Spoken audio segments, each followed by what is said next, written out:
Avi Singh here, Varsity Sports Show, along with Brophy Broncos head coach Jason Jewell. Coach, how are you? I am fantastic. Thanks, Avi. Great, thanks for having us. First question I wanted to ask is, you guys are rolling off to a strong start at 5-2. Great win last week against Desert Vista. How are you going to approach this game against Corona del Sol? Our approach isn't going to be any different, but our keys to winning, many of them are the same week to week, but this week is we need to limit their explosive plays. They have two receivers that can really go, and the quarterback's a good player, so limit their explosives.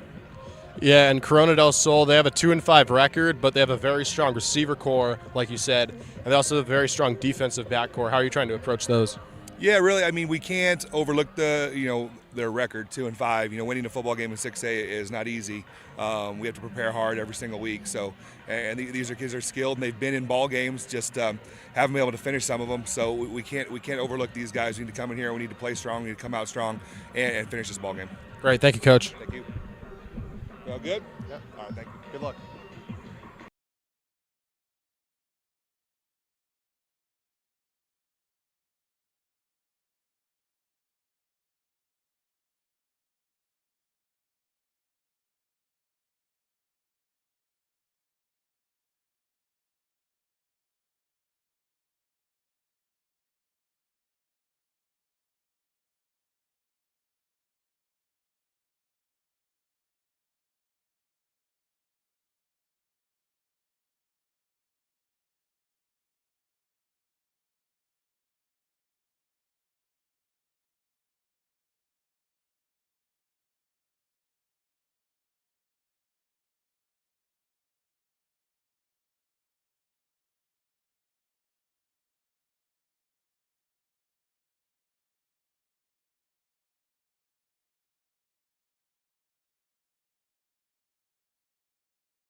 Good evening, ladies and gentlemen, and welcome to beautiful South Tempe here at Corona del Sol High School.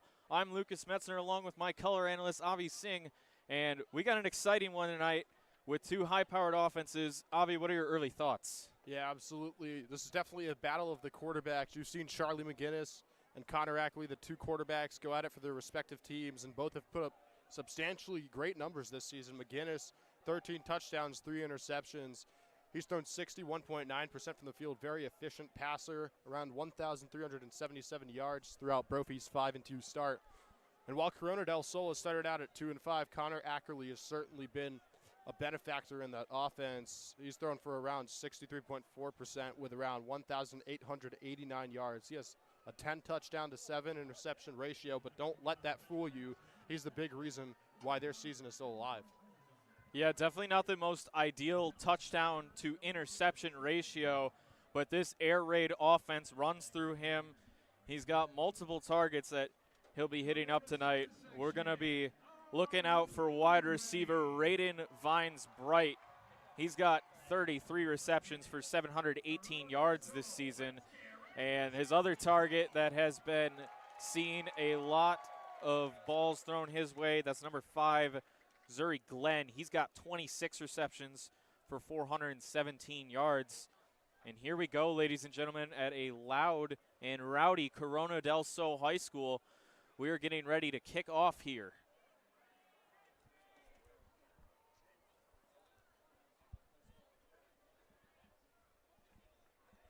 Both these teams like using the all-black combination as their primary uniform, so it'll be the Aztecs tonight in all black with an orange trim, and Brophy donning the white with black numbers.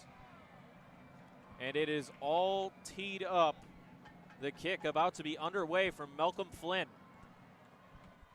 Flynn boots this one, fielded at the 1, and here we go. Here's Cree Thomas, makes a man miss at the 15, cuts up field, and uses his blockers to get out near the 29-yard line.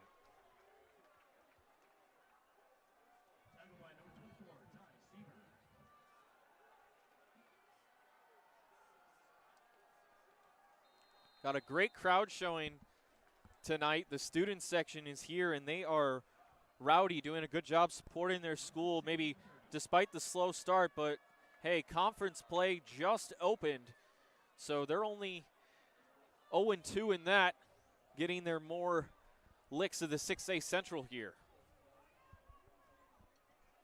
This, Lucas, of course, is also a conference matchup between these two teams.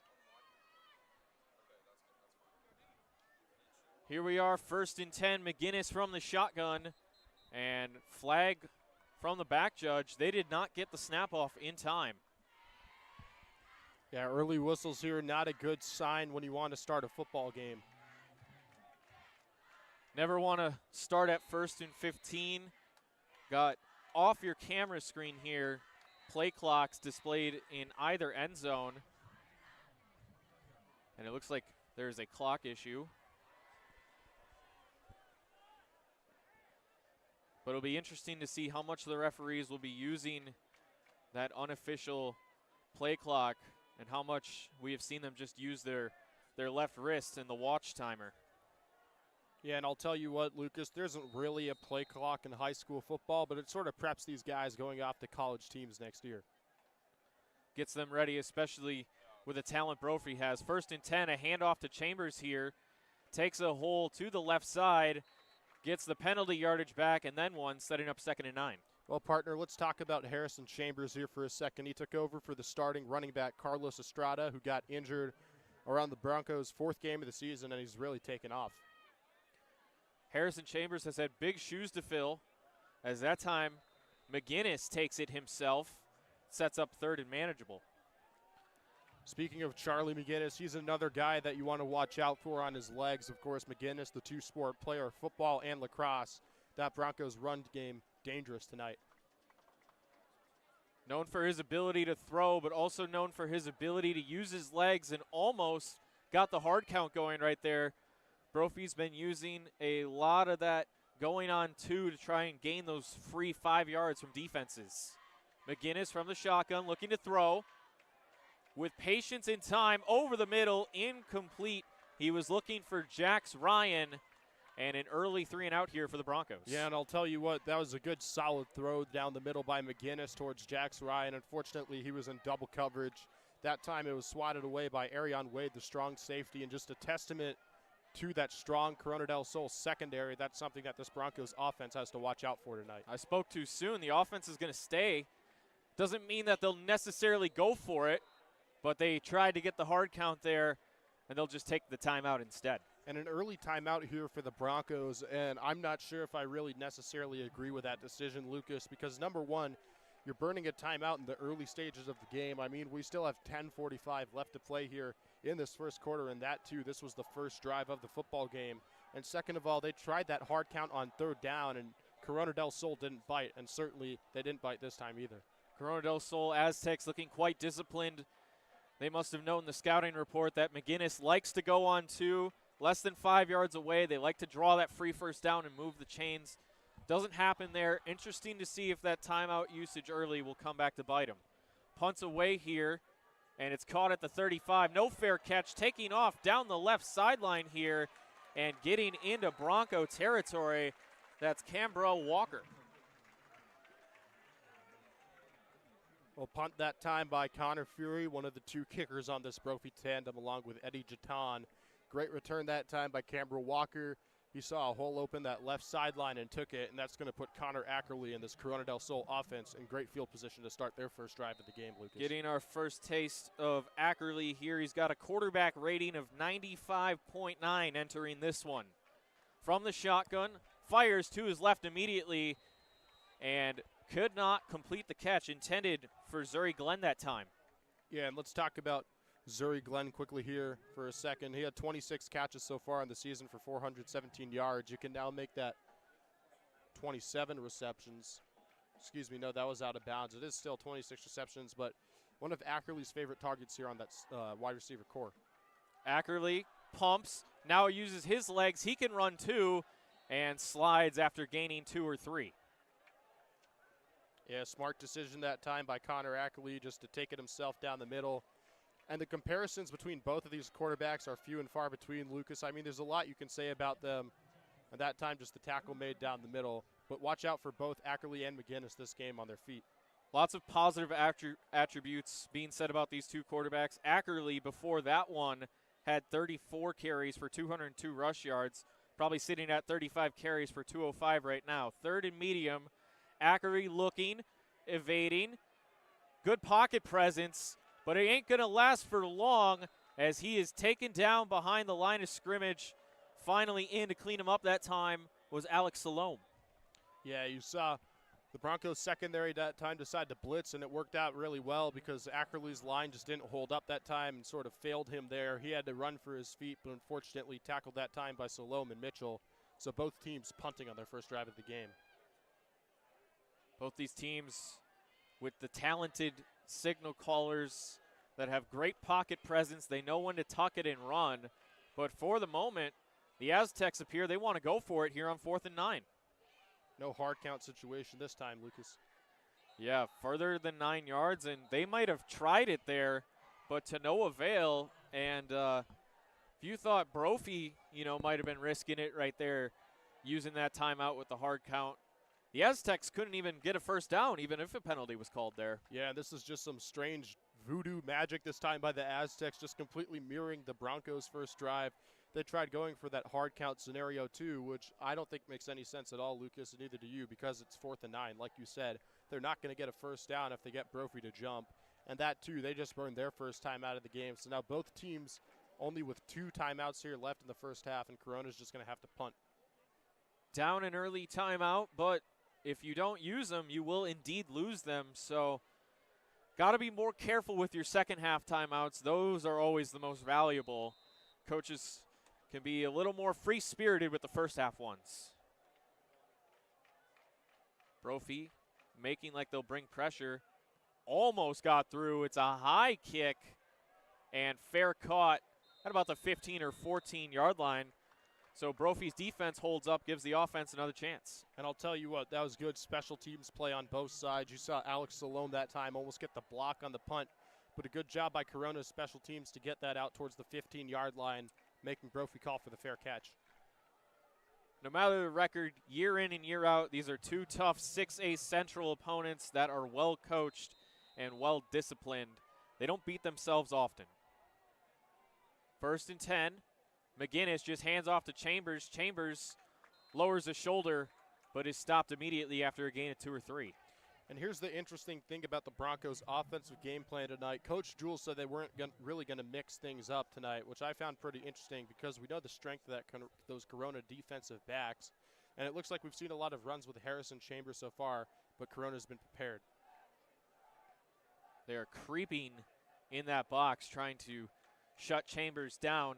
Second down snap, play action, quick screen, caught out to the left side, and tackled after a short gain.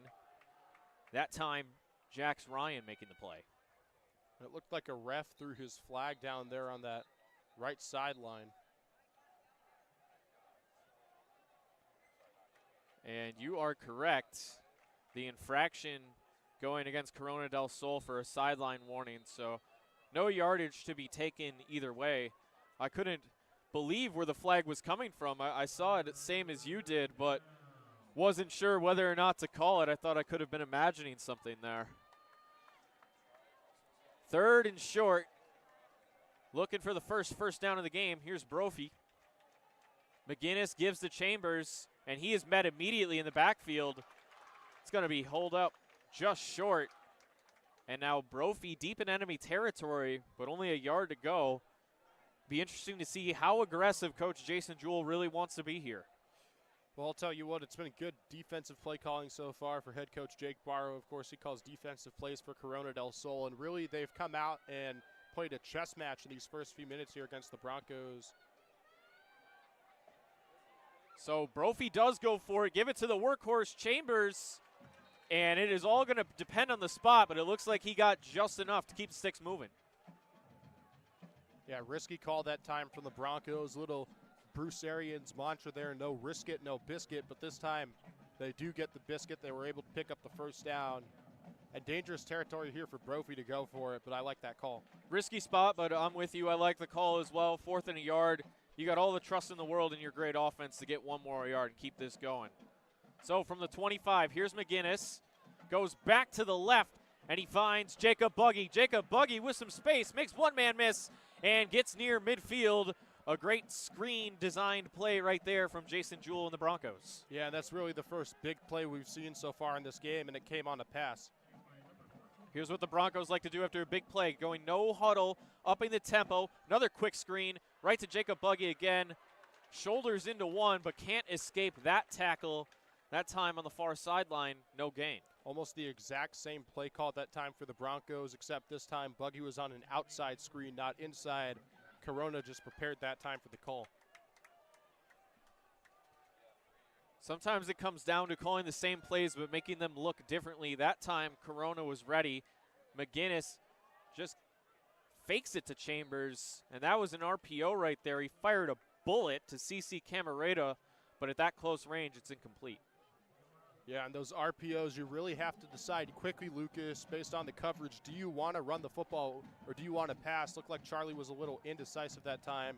Good bullet thrown to Camarada, but just too far down that sideline. Here's the third down play. McGinnis rolling to his right. Got his man, and it's caught. Jax Ryan has got the yardage. Good enough for another Bronco first down.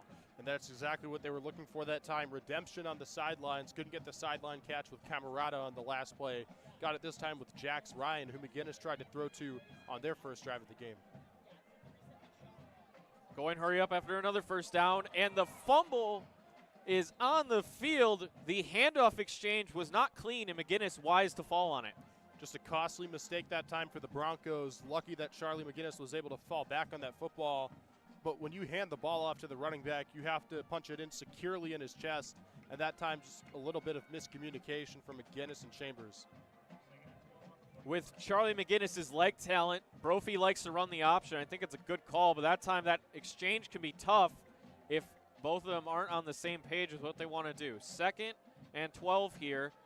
Just a straight drop and a check down to Harrison Chambers. Shoulders into one man, and the next bring him down after a gain of 4. Well, a little bit of trickery that time on Lucas. You had Jax Ryan and Jacob Buggy on that right sideline. There was an audible for CC Camarada to make his way over there too. Left McGinnis on the check, or left Harrison Chambers on a check down route to his left, and McGinnis got that quick throw out to him with no one around. Just take the safe play, especially on 2nd down. It's 3rd and 7 now. McGinnis just hands it off to Chambers, and Chambers does what he can, but it's only 3 or 4 more yards, and it looks like the Broncos remain in 4-down territory. Lots of gutsy play calls here for the Broncos. They already went for it once. They're going to go for it again, and I don't think they're going to do a hard count here on 4th and 5. This looks like straight going for it. McGinnis in the shotgun, 2 wide receivers to his left. Ooh, a slight jump by Corona, but not enough to get the ref to throw his flag. They certainly tried it, but there might be a play for real coming right now. 4th and 5 sends CC in motion across the line of scrimmage. McGinnis rolling to his left, pumps, and now fires to the end zone, and incomplete, a 50-50 ball for Jacob Buggy, and it falls to the turf. Well, I'll tell you what, that was just great coverage that time by the Corona secondary, and you see why they're so field. McGinnis tried going on the deep ball for Jacob Buggy, just on that straight Hail Mary route, and he almost got it had it not been for Kevon Thomas's excellent coverage that time. Yeah, they really got the secondary to match the sheer depth that the Broncos have at wide receiver. I mean, we have 4 different receivers down on the chart that we will talk about throughout the broadcast. McGinnis has such a good connection. He has 5 receivers with over 10 receptions. So first down, the Aztecs want to go with a deep shot of their own, and it's complete. No one's near him. Down the right sideline, and touchdown, Aztecs. It's Zuri Glenn on the deep ball connection from Connor Ackerley. Well, I'll tell you what, that was number 5 on number 5 that time, and number 5 beat number 5 that time. Zuri Glenn against Billy Estep, the captain of that Broncos defense, and that time Glenn just able to get right by Estep, left wide open. Ackerley able to hit on the deep throw, and just like that, Corona have their first points of the ball game. Uncommon to see Billy Estep get beat deep, but it did happen. And Corona del Sol with the first points of the night, looking to go up 7-0 early, and that's exactly what they do. A quick answer from the Aztecs after a turnover on downs. And you can see Lucas in the play calling of both of these teams. It's almost like Corona is mirroring what Brophy does. We saw Brophy go for the deep ball on 4th down, and they didn't get it. Corona comes out 1st and 10 and immediately goes for the deep ball, and that time it works. So it's almost like a mirror image of each other's offenses. Yeah, definitely. We'll see who will be the first to adjust. I would assume it would be Brophy. Both of these teams obviously have the quarterbacks, as we've said. They have the wide receiver room to be air raid offenses. But as we've looked at the numbers, it's been tough sledding for the Aztecs on the ground. They haven't had much of a run game. And the one thing that Brophy has got going for them is Harrison Chambers being able to step up and fill in that role and have a balanced offense. Well, I'll tell you what, for Brophy, though, it's back-to-back sloppy starts and back-to-back weeks, and that, too, back-to-back times where they don't get the first points of the ball game. Last week, they started out a little poor against Desert Vista. They'd end up winning 34-7, but they gave them that initial touchdown. They did the same thing here with Corona, so we'll have to see how they bounce back. Kick is high. Cree Thomas from the 2. Sprinting towards the middle of the field. Got a blocker. Makes a cut left. Now back right. Back left again. He is shifty in the open field, working it all the way to the 35. Well, I'll tell you what, Cree Thomas, one of the best returners in the game right now in this Arizona high school football scene. He was just at Notre Dame last weekend over there for an official visit, went to the USC game, and you could see why he's getting recruited. Just one of the best special teams players in the state of Arizona. Very complete player, dangerous return man with shifty moves, and a very, very solid lockdown corner on the opposite side of Billy Esip. So here come the Broncos with a chance to respond. In motion was Dalen Sharper. McGinnis in the pistol. Takes it and gives it right away. That time was not Harrison Chambers, but rather Carlos Estrada. Not someone we were expecting to see back into the lineup tonight. I was informed he was out for the season. Looks like he's back and healthy, but that's something you want to see if you're the Broncos.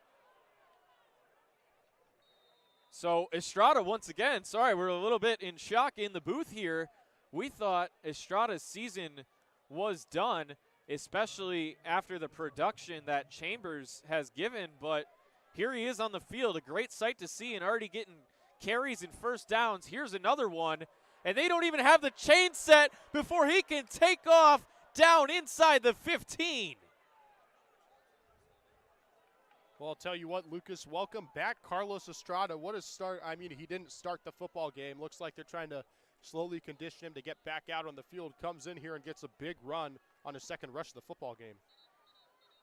And they went back to Chambers that time, but the flag comes flying, and the side judge is indicating a false start. So good to see Estrada getting eased back into the lineup. It is indeed a false start. Both of us, a little bit of shell shock up here at the top bleacher of Corona del Sol. But it's nice to see him healthy once again. Yeah, and I'll tell you what, viewers, for those of you who didn't know, Lucas and I actually thought that Estrada was out for the rest of the season, so it's great to see him make a comeback. First down, McGinnis fires to CC, reaching the ball forward, and a flag coming flying from the back judge. He's signaling for a face mask. So here come the Broncos with much better field position on this goal-to-goal situation. And I'll tell you what, Lucas, it's been tete-a-tete all night. It's almost like I said, if one team does something, the other team likely to do as well. Brophy got a penalty. The next play, Corona gets a penalty. So the arms coming in from our head official. A conference where the ball is spotted right now. This is interesting, too, because this is coming off the heels of that penalty against Corona. So theoretically, you would think, Lucas, that they would know where to spot the ball, but it looks like they're going to have to see where the ball was down on the last play and then add the yardage from the foul. Yeah, difficult half the distance to the goal situation. CC reached to about the 10, and they have it spotted at about the 5. So McGinnis back in the pistol, 2 wide receivers to his left, motions Sharper over, 2 tight ends to his right. Overload formation for the Broncos. McGinnis just gives it off to Estrada, makes a cut, is fighting a man, and his line pushes him in for a Bronco touchdown. I'll tell you what, Lucas, I don't think that Corona del Sol, like us, expected Carlos Estrada to play in this football game. And you can see it's very clear because whereas Harrison Chambers is explosive on the outside, Carlos Estrada explosive on the inside. That's exactly what he showed us there. That's exactly what he showed those Corona linebackers when he punched it into the end zone. I mean, he met one of them at the 1-yard line. They stood each other up, and he got the assist from the offensive line right there. And a extra point away from being tied up once again. That's Connor Fury directly through the middle of those uprights. So Carlos Estrada, the secret weapon here, it looks like, Lucas. I'm curious to hear your take on this. Think they might have maybe been deploying him secretly on that like second or third drive. We didn't see him immediately. We weren't informed of him being back on the field. So maybe it was a little secret from Brophy to have the upper hand right here. Just a little sneaky play. You think he's out, and all of a sudden he shows up, and tough to game plan for a man that you didn't think that was going to be in the lineup.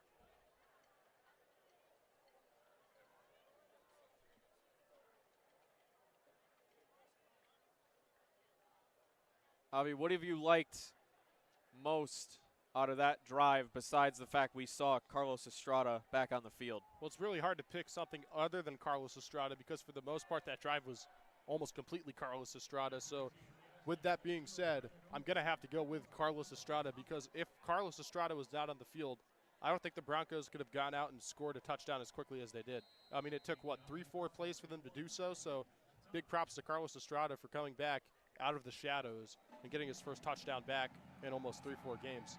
Yeah, they march down the field quick and with tempo. They like to do that after the big plays. So Jetton boots it off, fielded at the 2 or 3, and a burst of speed up the middle makes one man miss. Another tackle broken down the left sideline, and finally hawked down Kevon Thomas, a dangerous return man as well. We talked about Cree Thomas and his ability to be a return man and his ability to play lockdown defense. Let's talk about the other Thomas here, Kevon Thomas for Corona del Sol.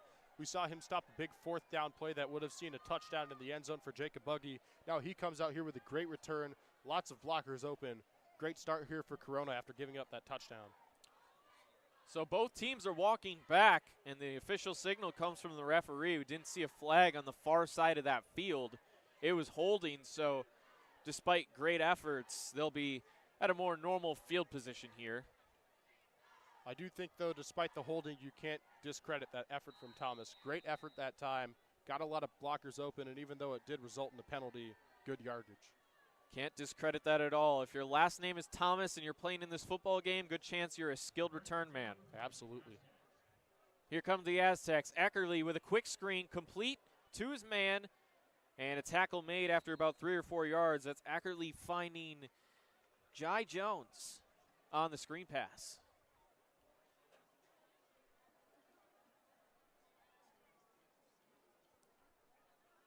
Well, something I've noticed, Lucas, is that Corona del Sol has yet to run the football. Yeah, the air raid taken literally. I'm feeling shades of Mike Leach from Coach Jake Barrow of the Aztecs over here. Second and medium. Eckerly scrambles immediately to the right side and wrapped up on a nice tackle, but not before getting past the sticks. And a flag comes flying at the end of that play. It was Bastian Vandenbosch making the tackle, but we'll see what the penalty is. Yeah, but you talk about the late, great Mike Leach and his ability to not invent the air raid, but almost perfect it in a way. A lot of his quarterbacks were great on their feet, too, so he wouldn't really rely on the run, and that's something that we can clearly see in Connor Eckerly as well. That is their entire run game, is when that quarterback decides to scramble, or if somehow, some way, a quarterback run snuck its way into that offensive playbook. Looks like some discussion between the umpire and Brophy, so you wonder if this is a penalty on Corona, and they're discussing with Brophy as to whether or not they want to accept it. So we got the signal on the far side of the field. It's Brophy's turn to incur a sideline infraction. So no penalty yardage, lengthy discussion, but play stands as normal for the sideline infraction warning. And we continue on with Ackerley in the shotgun, taking the Aztecs 1st and 10 from the 32. Yeah, it looks like that discussion was more of a warning than an actual discussion. Definitely telling them to get back out of that orange area you see on those sidelines. There is the first handoff for the Aztecs of the night. And it was handed off to Quentin Bradley that time, so he sees his first bit of action. Well, Quentin Bradley, normally not the first RB1 option for Corona del Sol. They like to run it with Nick Mustachio, but we haven't seen him out on the field so far. But a good run that time, gained about 6 yards, 2nd and 4. Motion man, Jai Jones, but it's a handoff once again. This time much better defended, but the lineman kept him upright there. That was the guard, number 62, Nate Benedict. Get him credit for a second effort and a first down right there.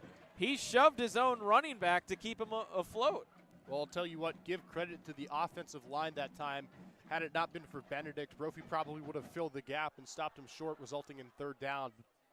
For Benedict to block that time.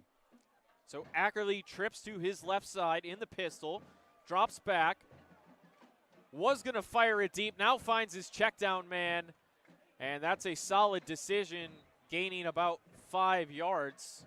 Completion that time goes to Quentin Bradley once again. And you like to see improvisation in a quarterback because it's a very important skill to have at that position, especially when your offensive line isn't blocking so well and you're under pressure. Good read by Ackerley that time. He looked towards his right. You could see that his primary target was supposed to go deep, but just got the check down that time, and a smart throw to Quentin Bradley. Best in the game are always able to improvise. Here's the jet sweep to Jai Jones, and he is hammered in the backfield. What a hit by Billy Estep. I'll tell you what, redemption that time for Billy Estep because he gave up that touchdown early to Corona, but he absolutely read that jet sweep perfectly. Just no room for Jai Jones to run. You saw him try to go around the defenders, but Billy Estep with a huge hit sets up 3rd and 11. That's the great thing about Estep. He plays 2 ways, but that is all the time we have for the moment. We'll get back to it after the break. We'll see you at the beginning of the 2nd quarter.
Welcome back to Corona del Sol High School here in beautiful southern Tempe. It is the Broncos and it is the Aztecs here in this 6A Central matchup. The chains are a little bit off here. They got to fix that one real quick. It was not 3rd and 1, but 3rd and long after a great tackle for a loss by Billy Estep. And what I was going to say is, what we love about him is that he is a great 2-way player. Not only is he there for coverage, but he's always excellent contained in the run support. Yeah, and you know, sometimes you like to mix up your defensive play calls and get a strong safety blitz in there. So they'll move E-step around that secondary and get him to fill those gaps and get the sacks. Ackerley improvising himself. He's looking very elusive right now. Finds the check down once again, but it's only going to gain 2 yards from scrimmage, although he was scrambling for a lot more than that. I mean, are you kidding me, Connor Ackerley? Here's a guy we've seen improv almost all game, and just a great play that time by Ackerley. He was evading around 2 or 3 Broncos that time, got it to Bradley again, but no blockers in sight, and that's going to result in 4th down. He's got great change of direction skills that just directly translate to the improvisation, when to tuck the football and run versus when to throw it, and that's why we both believe the 10 touchdowns to 7 interceptions is misleading, because he's also got 4 rushing touchdowns. The punt is away, and it is caught by CC Camarena, the other dangerous Bronco return man. Some nice cuts left and right, and he gets to the 30.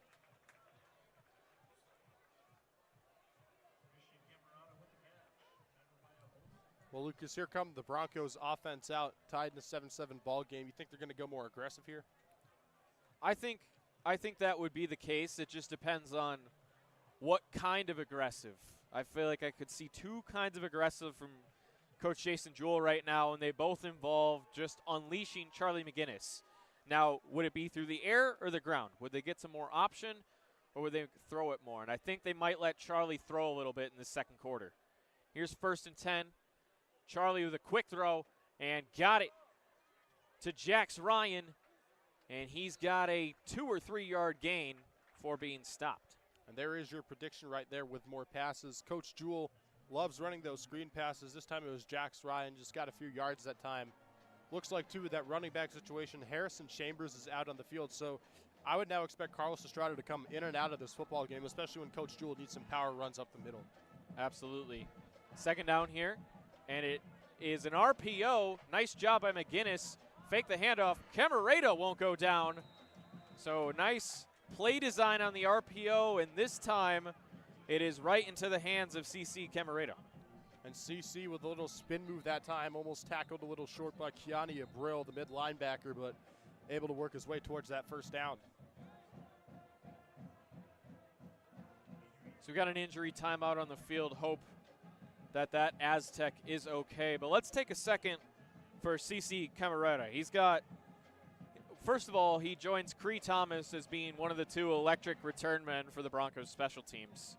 But he's put up some A-plus numbers. He's got the most receptions on the team with 25.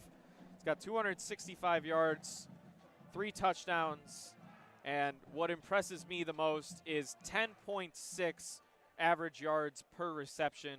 He's getting it done both in the short screen game, the yards after catch, and running those deep routes. And I'll tell you what, CC stands for Christian Camarada. That's his full name. His dad told us very first game of the season that everybody calls him CC. That's the nickname he goes by, and I think that Christian Camarada has fully earned nickname status to this point. Big plays on both special teams and, of course, in that offense. He's one of McGinnis' favorite targets.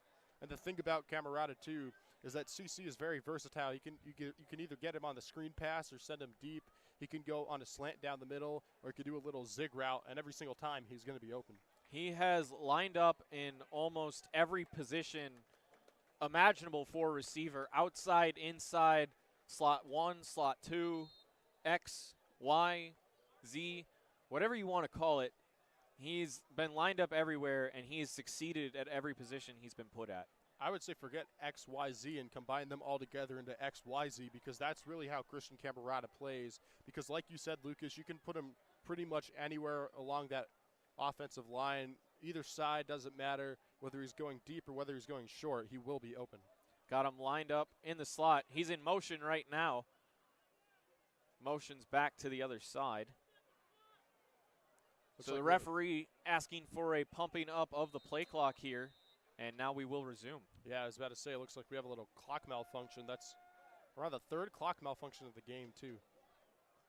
So CC in motion, split wide receivers now, but it's just a give to Chambers here. And Chambers, with 2 men missing, makes a 3rd miss. He's got speed. It's impossible to bring this man down sometimes inside the red zone. Oh, man, I'll tell you what, give all credit to where credit is due that time, and it's due to both Harrison Chambers and that offensive line. And here's why. When he was first given the ball, Jacob Leone read that play perfectly, but way to go, Chambers, to break through. Big play. And this time the RPO working to perfection. Charlie McGinnis showing you his shiftiness. The chain still not set once again. The Brophy Broncos, they love going no huddle after the big play. No exception right there. McGinnis was dancing when he made those cuts. Broncos tried that no huddle RPO earlier in the game, resulted in a fumble with a little bit of miscommunication between McGinnis and Chambers, but I'll tell you what, this time it works out perfectly. It's now 1st and goal. Man in motion that time. It's a give to Chambers. Powers spins his way through the middle, and he won't be denied, except for about an inch short. Awfully close to a highlight reel touchdown. Yeah, no spotting of the ball that time. Harrison Chambers almost spun and pushed his way into the end zone, but stopped, like you said, just an inch short. We'll see how Brophy can punch this football in. McGinnis under center. This is rare. He's going to sneak it here, and he does. And he's got another rushing touchdown. Make that 8 on the year on the ground for McGinnis. And I'll tell you what, one very popular football play we've seen so far, and it doesn't matter if it's high school football here in Arizona or across the nation, college football, or in the NFL, is that quarterback sneak. It's become really popular by teams to use in that end zone, especially with the Philadelphia Eagles. They call it the brotherly shove. But that time by Charlie McGinnis, he didn't need a shove because he was able to hop over that Corona del Sol defensive line and right into the end zone for his 8th rushing touchdown of the year. Absolutely. It's been a tip-off for us in the booth. Meanwhile, Fury's extra point, perfect once again to go up 14-7. The thing about McGinnis is the Brophy Broncos are always in the shotgun or pistol formation with that snap traveling 3 or 4 yards between the center's legs and into McGinnis' hands. So I wonder if Corona del Sol just didn't have it on film. One thing I've noticed is the one time McGinnis goes under center is for a QB sneak. Well, I'll tell you what, too, guys you see, I'll use the Philadelphia Eagles again for an example just because they run this so much. Guys like Jalen Hurts, just like Charlie McGinnis, they love taking those shotgun pistol formation. They'll line up around 5-6 yards behind the center, take that 3-4 yard snap, and that's exactly what Charlie McGinnis does. So when you run that sneak, it catches them off guard because they don't really have enough film footage of you under center. Yeah, the only plays I've seen of him under center are those QB sneaks. So good job of Brophy capitalizing, catching the Aztecs off guard from about an inch out. But even if the whole stadium knew it was coming, it's pretty hard to stop from about an inch away.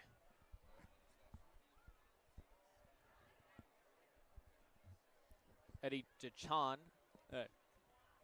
But it's a fake. Jatan doesn't kick it. Fury comes from his kickoff position to kick this one. And another trick out of the bag of the Brophy special teams unit.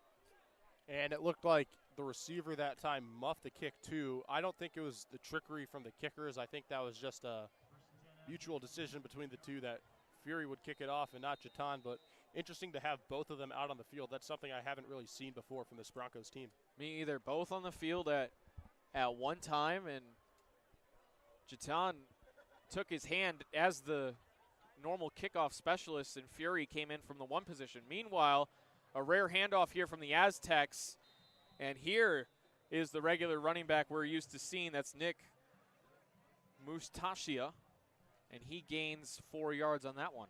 Yeah, and I'll tell you what, Nick Mustachia, or Jason as the Max Preps roster says for some reason, he hasn't really played that much this game. And you can see, too, he doesn't really play too much on the season, but they'll use him when they need him. He has around 57 carries for 157 yards and 3 rushing touchdowns. And we've seen more of Quinn and Bradley, but first run here for Nick Mustachia. Second down play, up the middle, turned outside to the left, but spilled quickly by the Broncos D. It's only a gain of 2. And a lot more rushing plays here for Corona, and I think that's something that the Broncos have expected because they haven't really done it throughout the game. But as we get further and further through this first half, they're going to try running the football a little more, especially because they know that the Broncos are going to rely on accurately throwing the ball to make some big defensive plays. Absolutely, you're right. And it has been a lot of these empty or very spread formations, trips to Ackerley's right side. It's a sprint out power play, and Ackerley picks it up himself. There is that ever sneaky designed QB run hiding in the Aztec playbook, comes out for a critical 3rd and medium. And give it to that sneakiness, too. You could tell the Broncos were expecting Ackley to throw the football there on 3rd and long, but again, a guy who was able to work with his legs very well. He picks up a first down. And those quarterback runs, it just adds an extra threat because it's an extra blocker. Those normal handoffs, quarterbacks are out of the play, almost rarely get a chance to throw a block. When they're running the football, you gain an extra blocker. And on 1st and 10, here comes Mustashia, and he's got a burst of speed for 7 yards.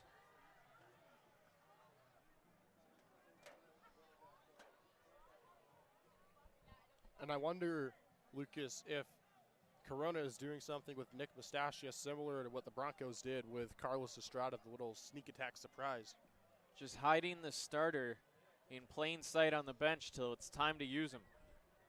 2nd and about 4 here. It's another quarterback power, this time left. Ackerley cuts up the field and was forced out of bounds by Jack Flaherty.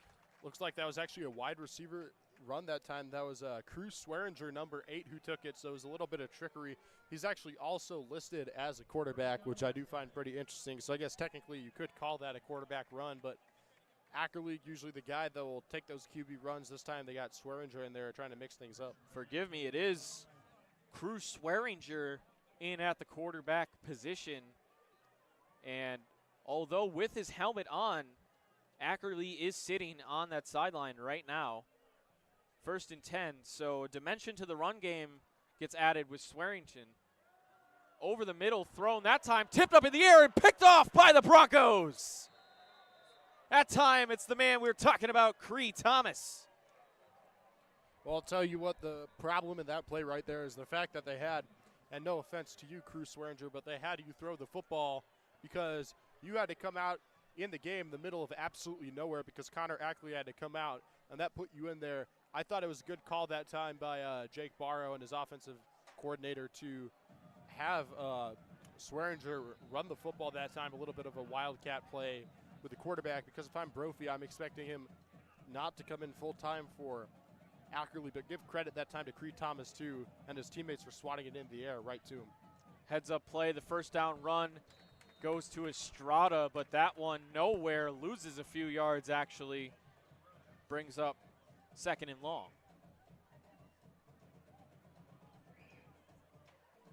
And I wonder, Lucas, if they're going to do a little mix of having Harrison Chambers out completely for one drive and then having Carlos Estrada out the next, because Estrada did not play last drive. That was all Harrison Chambers, but now Estrada in the football game. Here he is again, this time more successful for about 5. 3rd and 6 forthcoming here. And yeah, we'll probably see some swapping of the running backs throughout the night, but not on this play. 2 tight ends in the formation. McGinnis pump fakes and gets the screen, completes. That time it's Jacob Buggy, close to the marker but still short. 4th and a little less than medium. Brophy elects to bring on the punting unit. Which is interesting, too, because we've seen Brophy go for it on 4th down 3 times in this ball game so far, Lucas, and they've tried to get that hard count. It's only 4th and 4, too, so you wonder why they're not trying to do it again, but this time going straight to a punt. Might have been about sending a message. Defense playing much better now, and with the lead, it's much easier to punt than when the game is tied. Or when you don't have the lead, takes a backspin in favor of the Aztecs, but down by the Broncos at the 30. Well, here come the Aztecs offense on the field. And Lucas, I was just going to say quickly, I don't see Connor Ackerley. It looks like Cruz Swearinger is still out there at quarterback. We're trying to ask each other or point out the same thing at the same time right there. We're both thinking it, and that is the biggest question right now. He's wandering on the sideline off camera with his helmet on right next to Coach. But it is Crew Swearingen into play quarterback right now. Now 2 running backs in the backfield. More of a pistol look for the Aztecs. A fake handoff and kind of a draw for himself, but it goes nowhere. The Brophy Broncos defensive line ate that one up, and tackle finally made by Alex Salome. And I'll tell you what's interesting here to me, Lucas, and I don't want to make any assumptions as Ackerley comes back onto the field, but I was going to say he looked completely healthy on that sideline. It was almost as if Corona gave him a scheduled rest or some sort. Yeah, I mean, didn't seem to be an injury problem, didn't see him on the bench, didn't see him with the trainer. He had the helmet on the whole time next to coach. Finally makes his way back into the game for 2nd and 9. So Ackerley returns, pumps, and then fires again. He's got Jones, but Jones is met immediately, and Estep lays out a violent hit on that one. Yeah, Billy Estep, good hit that time. And you see that Crew Swearinger did not come off the football field when Ackerley came on because, remember, he is listed at wide receiver quarterback, so he can play both positions. When Ackerley made the read that time, Swearinger was right next to Jones, actually, so it looked like he was trying to go to Swearinger there, almost a scheduled pass to him, but Jones the one wide open, and Estep with great coverage. You can see him reading Ackerley right now on the bottom side of your screen. 3rd and 7. Time winding down, under 3 minutes in this first half of play. Ackerley over the middle, got him in, and it is dropped, intended for Raiden Vines Bright, but in and out of the hands, and a critical drop there on 3rd down for the Aztecs. And a rare error that time by Raiden Vines Bright because he's been one of their best receivers on the season, and that ball went right to him down the middle when he was wide open. Unfortunately, he just couldn't hang on, and now Corona is forced to punt here. Raiden Vines Bright leads the entire Aztec receiving room in every statistical category there is. So very uncharacteristic of him. Here comes the Aztec punt unit. This one's a high boot, and signaled for a fair catch at the 35 is Cree Thomas. So here comes Brophy with time winding down and a chance to put some insurance points on the board before half. I think it was a smart decision that time by Cree Thomas to call for the fair catch because it looked like Jamar Patterson, the strong safety, was going to make a tackle on him had he not called for it. That, too, it sets up Brophy at their 35-yard line. So good field position here on that punt, looking to drive with around 2:28 left to play here in the first half. Fair catch, important to get the football. Don't want to lose it with guys screaming down the field at you like that. And Chambers is back in the backfield, gets the first down handoff, and just lunging forward for 9 yards. I mean, he fights for every extra yard, refuses to go down. And I'll tell you what, one unit that fights too is that Brophy offensive line. We've seen them come up big so far tonight, and they're playing well here. They are tenacious, and they deserve a lot of credit. McGinnis from the gun, and he's got his check down. Oh, one-handed from Chambers. Man, Harrison Chambers can do it all. What a grab that time by Harrison Chambers. I mean, the throw was right on the dot, but Chambers just had to reach out for it a little, makes an incredible one-handed catch down on that right sideline. Big hit after does not faze him. He gets right back up, and Harrison Chambers has been a big playmaker in today's game so far. Comes Brophy with the tempo, pumping the screen. McGinnis fires over the middle, and almost another crazy one-handed catch made, and then a late hit, and a flag comes flying. That is a dirty play that time. I'm sorry, Lucas. That is a dirty play that time by Cambro Walker because you could see that CC Camerata did not come out with the football, and almost 3-4 seconds after that, Cambro hits him right in the middle of the field. That has to be an unsportsmanlike conduct call that time on Corona del Sol, and those are the penalties that really hurt you. The 15 chunk yarder, yeah, you got to your excellent point right there. Came in with that hit, that was late. Didn't need that much force with the football going by you and in and out of his hands, and good call by the referees that time. I was going to say good sportsmanship from the other Aztec defenders to help him up right there. And there's absolutely no need to do that hit after the play has been finished, but I can understand the frustration of this Corona defense right now with Brophy on the drive. Chambers gets the first down carry and a yard, maybe two, as Brophy is sitting comfortably right now. Minute 35 and ticking inside the red zone. They got those 2 timeouts left, so doesn't look like that one particular early timeout will hurt them. They are in the driver's seat for the end of this first half. McGinnis from the pistol. Fakes the handoff, rolls out to the right. Fires, end zone, got his man. Touchdown Broncos. What a catch by the man himself, CC. Well, I'll tell you what, CC just left absolutely wide open in the middle of the end zone that time. McGinnis, with all the time in the world to throw, rolls out to his right, finds his receiver wide open. And just like that, the Broncos now up 20-7. We talk about the ability to improvise. We talked about it with Ackerley, but McGinnis, no different either. That time rolling out on the run, and he was past the hashes. He threw it across his body as well. Really impressive play by the senior QB.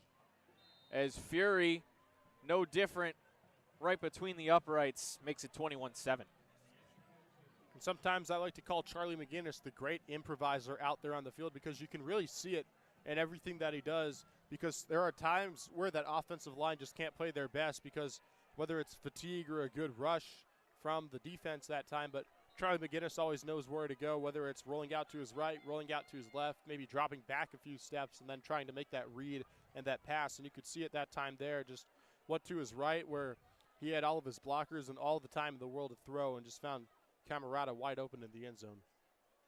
That's a good job by Camerata. Whether that was the end of his route or maybe a little improvisation from him himself to make himself available in that space, that adds to his 4th touchdown catch of the year and makes it McGinnis's 14th touchdown pass, as the kicking unit is going to switch the side of the field they want here. McGinnis, to me, gives me some shades of a young gunslinger, young Brett Favre, minus the interceptions. McGinnis is really good at taking care of the football, something the young gunslinger was not so good at. Yeah, Brett Favre, something people forget early on in his career. He had a turnover issue, of course, drafted by the Atlanta Falcons, traded to the Green Bay Packers, who gave him that chance to play. When he first started playing, he looked a little unready, threw a lot of interceptions, and that's actually kind of what we saw with Charlie McGinnis last year. He had a tight touchdown to interception ratio, but he's really cleaned up his game this year, and he's been absolutely excellent for this Broncos offense. So we talked about the consistency and that touchdown interception ratio coming into this game. It was 13-3. You can now make it 14-3. Plus 11 in the black for the touchdown to interception ratio. Not too many complaints about that one. So the kick that time didn't make it out to the 20. Aztecs from the 18. Rolling out is Ackerley. He's going to fire one and dropped along the sideline. Flag comes flying from the head referee all the way in the back there. And it's a personal foul, roughing the passer. And once again, another 15-yarder that you can't have and will change the complexion of this drive. And one thing you and I were talking about heading into the start of the game is how much would we see the referees active today. And it looks like they've made a lot of signal calls here so far, lots of penalties in this first half. More penalties than we're used to seeing from these two squads. Normally very disciplined, normally don't get a lot of flags, normally don't beat themselves. So we'll see what transpires after the 15-yarder. An edge blitz here for the Broncos, and they get to Ackerley quickly. A brilliant call on the defensive side. That was Dom Mitchell flying in to make that sack. Well, there's just absolutely nowhere to go that play for Connor Ackerley. So we got a timeout called here for Corona. That's going to be their second of the half. But back to that play, Ackerley took the snap. He saw the two defensive linemen coming in very quickly, but it ended up being Dominic Mitchell, the defensive back, coming in for the sack. And again, that's something we've seen with Billy Estep. That's something we see with other defensive backs on this Brophy team. Really great job right there by Dom Mitchell to come flying off the edge. Something that I really like from that play was his ability to time the blitz. That's a lot of preparation and a lot of active listening to the snap count and the formation. He paid attention to all factors right there, and the very elusive Ackerley tonight, I believe that's his first sack of the game that he has taken, and maybe the second one, but Dom Mitchell flying off the edge of that play. And one interesting play calling decision throughout this first half here, Lucas, is the amount of defensive back blitzes that the Broncos defense has decided to call.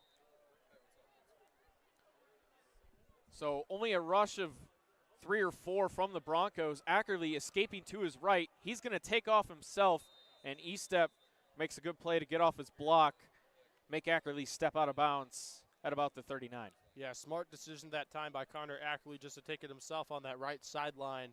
Had it not been for Estep breaking free of Jai Jones's block, he probably would have gotten a few more yards that time. So great play by Estep. So now 3rd and 5. 36 seconds left to tick in this one.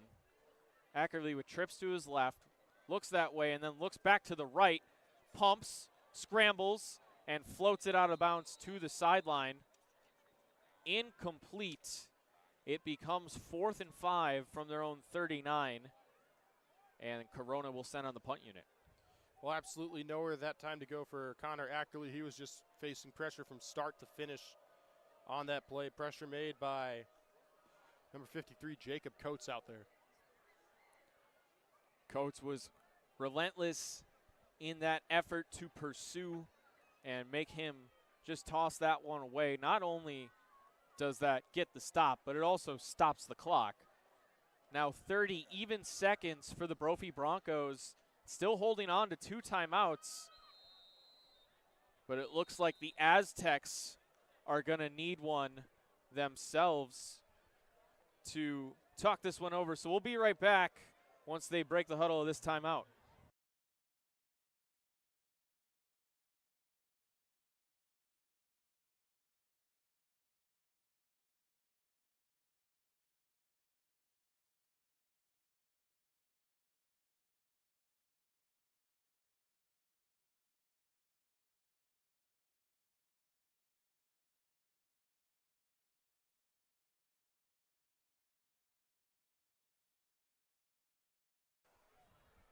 Welcome back inside the broadcast booth. I'm Lucas Metzner on the play-by-play with my color analyst, Avi Singh. Important note for all the viewers back home, we are having technical difficulties with tonight's score bug, so we might be without that for the rest of the game. Avi and I got you covered on the time and score. Broncos lead 21-7, 30 seconds left in the second quarter, and the Broncos holding on to 2 timeouts. Yeah, and I'll tell you what, both of us have some radio experience, Lucas, so we know when to call out that score and that time, so viewers don't be alarmed. A high spinning punt here, and a wise fair catch made once again by Cree Thomas. And now an interesting decision to make here for Coach Jewell. Does he take a knee up 14 and go into the locker room, or does he fully unleash McGinnis to put his foot on the gas pedal with those 2 timeouts? Well, I'll tell you what, before we find out what happens, one important thing you need in a returner is intangibles.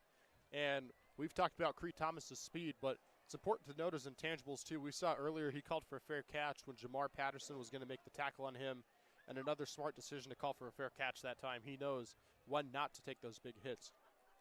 Mark of a great returner is not only how elusive he can be, but the decision making, when to try it and when to take the yards as is. Here comes McGinnis from the gun. Got trips and a running back to his right side. It's Estrada shifting to his left. Takes a snap, looking to his right. Got a man in his face, fires, and got a completion right near the 40-yard line. Referees signaling wind the clock, so Brophy going to use that second timeout right away. Yeah, CC left wide open that time on that right sideline. Good decision by McGinnis to find him wide open. Tried to dive out of bounds, but just couldn't get there, which is going to make Brophy use one of their timeouts. But a good chunk play early on. It's a good sign of being aggressive. And with the good job that the special teams have done all year for the Brophy Broncos and the elite kicking tandem unit, I'm sure the Broncos do not have to go much further than 30 yards to get Fury or Jatan in range. Yeah, and I'll tell you what, we have 15 seconds left to go here in the half and still one timeout for Brophy. So, Lucas, I would expect a deep ball here, a deep shot, at least try to get into field goal range, and then you could use that final timeout with just a few seconds left and get either Jatan or Fury out there to get 3 points before you go out to halftime. Other advantage of the timeout, making sure everyone is on the same page with this play. So you know this is a play that Coach Jewell likes, calling it out of the timeout. From their own 41, 15 seconds left to go. Like Avi just said, one timeout remaining for the Broncos. McGinnis with split wide receivers, takes a shotgun snap, makes a quick fire over the middle, and he's got Nathan Benzie. Benzie powers his way forward and out of bounds, really heads up play to make the catch and find his way to the sideline. Yeah, and I'll tell you what, excellent decision that time by Nathan Benzie to step out of bounds, because you still have 9 seconds left on the clock, so maybe try another quick pass in a timeout or a big run in a timeout and try to set yourselves up for that field goal before half. Corona del Sol is looking probably at a pass right now. Run might not be a terrible idea with that timeout. See what chunk yardage you can get. They will pass. A deep lofting ball left side. It's CC caught over his shoulder inside the 15. What can't this man do? Are you kidding me, CC? This man took a late hit earlier, and I think this is personal for him now because he's just been balling out since then. And I think balling out is the correct term to use because, like we said, he's been all over the place. That is a huge play at this stage in the game with it just being a two-score game. And it sets up a field goal with 1 second left here, Lucas. That's exactly what the Broncos wanted from that drive, and great job by CC to produce. Unbelievably picture-perfect work from the offense. Can't draw it up any better than that, and it's just impressive to see the catch radius of Christian Camarada, because it seems like he can haul in the ball from almost anywhere. And that was just a beautiful display of, in my opinion, the hardest catch to make, the over-the-shoulder catch, especially when the football is directly above your helmet and not to a left or right shoulder. And for a second there, too, Lucas, I thought that throw was going to be a little bit off target, but again, CC with that over-the-shoulder catch, and those are those big plays that you have to make as a receiver. 28-yard attempt for Connor Fury to try and put Brophy up 17.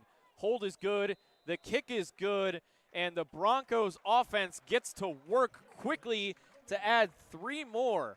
Heading into halftime. Correction, no good. My eyes deceive me. So apologies there, folks. It remains 21-7. And the Broncos lead the Aztecs by 14 going into the second half of the play. In the broadcast booth, Lucas Metzner with Avi Singh. We will see you after the halftime break.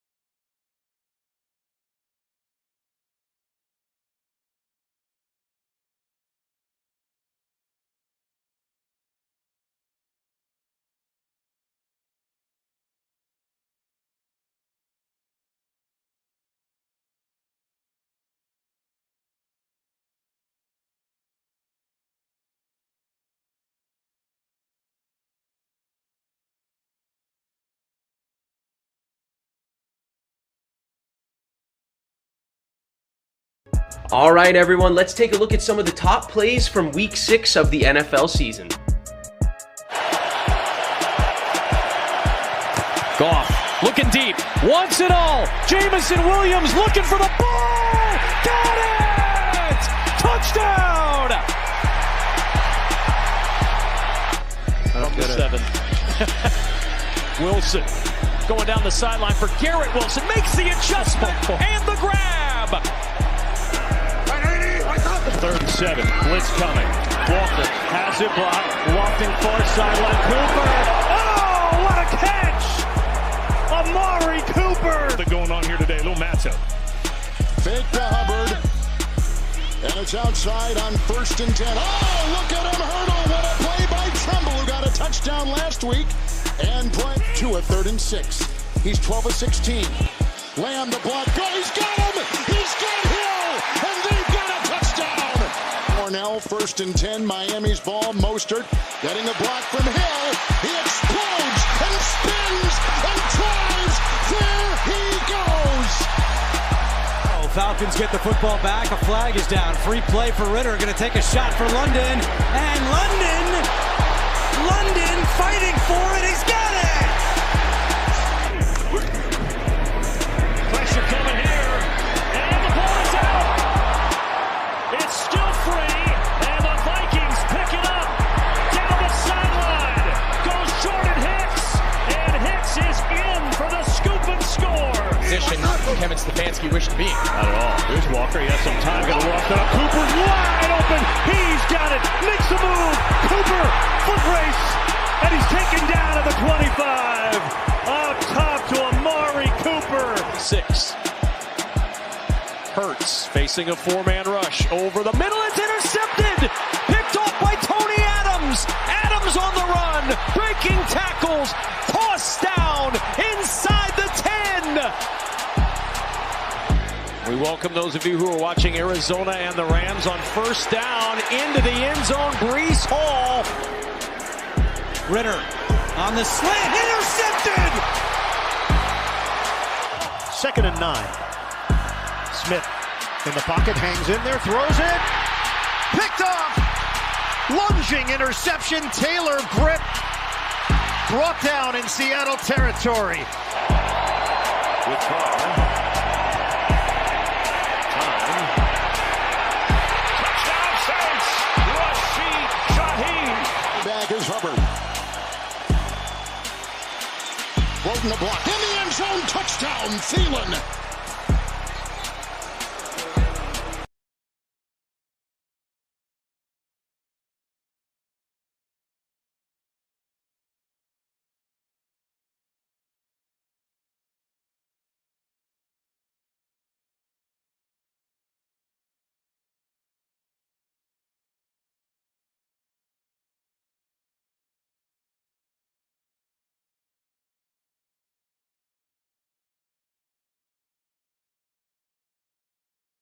Hello everyone, this is Kyle Cooper with Varsity Sports, and here are your Week 7 NFL picks.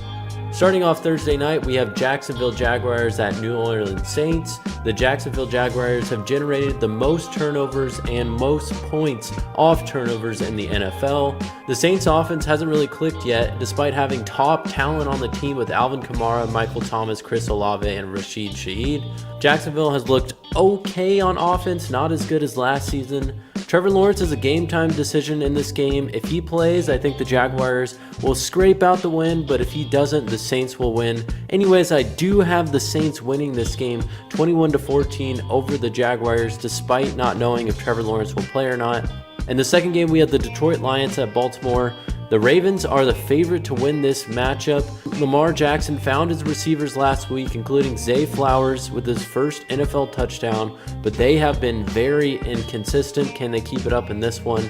The offense hasn't been high-flying and leaves a lot to be desired, especially that running game. The Lions will be without their bell cow running back David Montgomery. Jamar Gibbs could play for the Lions. The Lions are riding off the wave they had last year and are 5-1 on the season. They'll have to rely on their defense and wide receivers to pull out the win in this one without their running back. I have the Lions scraping out a win 14-10. Then we have the Las Vegas Raiders at Chicago. The Bears will be without their star quarterback Justin Fields this week, And without one more win on the season, I think the Raiders will take the win here over the Chicago Bears. The Bears have been bad on both sides of the ball all season long. Despite not knowing who will start at quarterback for the Raiders, they will win 28-14 over the Bears. The Cleveland Browns will be at Indianapolis as they take on the Colts. The Browns could have the best defense in the NFL after they took down one of the best teams in the NFL, the San Francisco 49ers, last week. The Colts quarterback Gardner Minshew had 4 turnovers last week, and they will face a very tough defense in the Cleveland Browns. And if PJ Walker starts a quarterback for the Browns, this could be a more difficult win to pull out, but I think they will pull it out 17-16 over the Colts. The Buffalo Bills will be at the New England Patriots, and the Bills have had a really shaky season, really inconsistent, and they have not been a convincing team all year. They almost lost to one of the worst teams in the league last week to the New York Giants, and they lost against Jacksonville Jaguars. Coach Sean McDermott, though, is 5-1 against Bill Belichick. The Patriots are super banged up with injuries and definitely less talented. I think Buffalo will easily win this game, 36-13. The Washington Commanders will be at New York and will be taking on the New York Giants. As I talked about with the Buffalo Bills, the Giants had one of their most promising games of the season for them. They almost took down one of the top teams in the NFL. The Commanders have given up an NFL high 34 sacks, but the Giants are right behind them with 33, and New York will be looking to add to that sack total. I think it'll be a defensive battle, an ugly game, but Sam Howell will somehow get it done, and they'll pull out a win 19-13 over the Giants. The Atlanta Falcons will be at the Tampa Bay Buccaneers. Both teams have similar records, with Atlanta being at 3-3 and Tampa Bay at 3-2. Atlanta is ranked 4th best in passing yards allowed. They've looked pretty solid on defense this year. Meanwhile, the Buccaneers have kind of cooled down after their really hot start to the season. The Buccaneers will look to put a stop against Bijan Robinson, and I think they can do that. But can they control the other offensive threats that the Falcons possess? Desmond Ridder will continue to throw the ball well. He's picked it up in the last few games, and they will find a way to win 24-17 over the Tampa Bay Buccaneers. The Pittsburgh Steelers will be at the Los Angeles Rams. Both have defensive stars on their team with TJ Watt and Aaron Donald, but Rams have the better offense and have Cooper Kupp back, who looks to be back in top form this season. The Steelers have been averaging just 12.6 points per game on offense, and that will not be enough to get it done against the LA Rams. I have the LA Rams taking this one 31-13. The Green Bay Packers will be at the Denver Broncos. Jordan Love has looked worse actually of late, throwing 6 interceptions in the past 3 games, but no one has looked worse than the Broncos this season on both sides of the ball.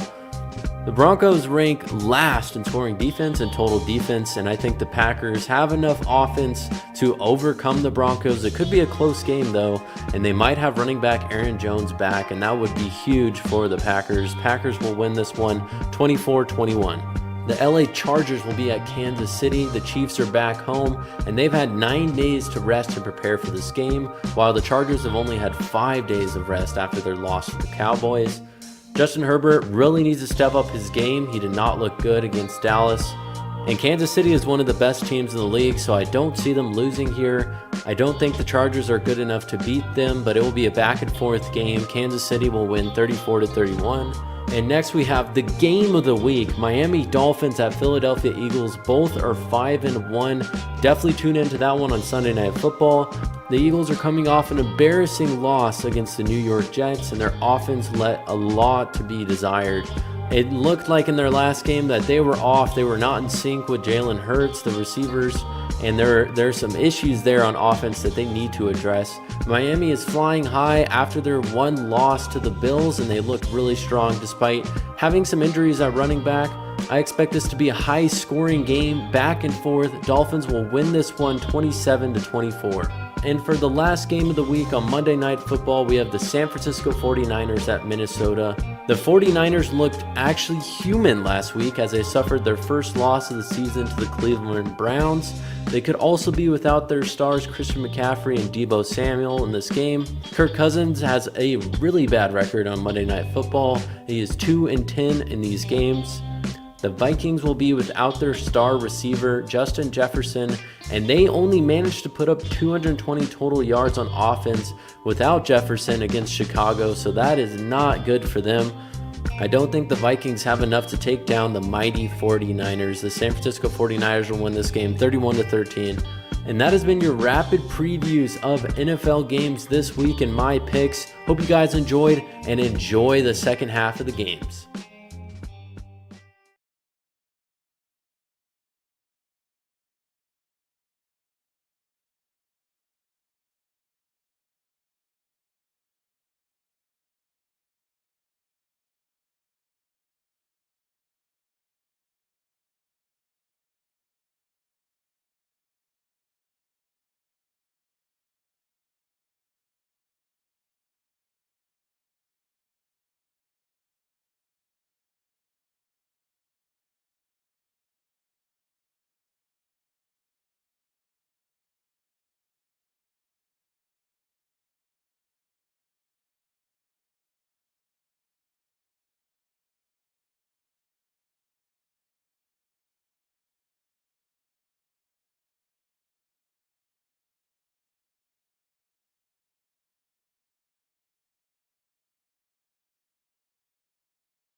All right, everyone, let's take a look at some of the top plays from Week 6 of the NFL season.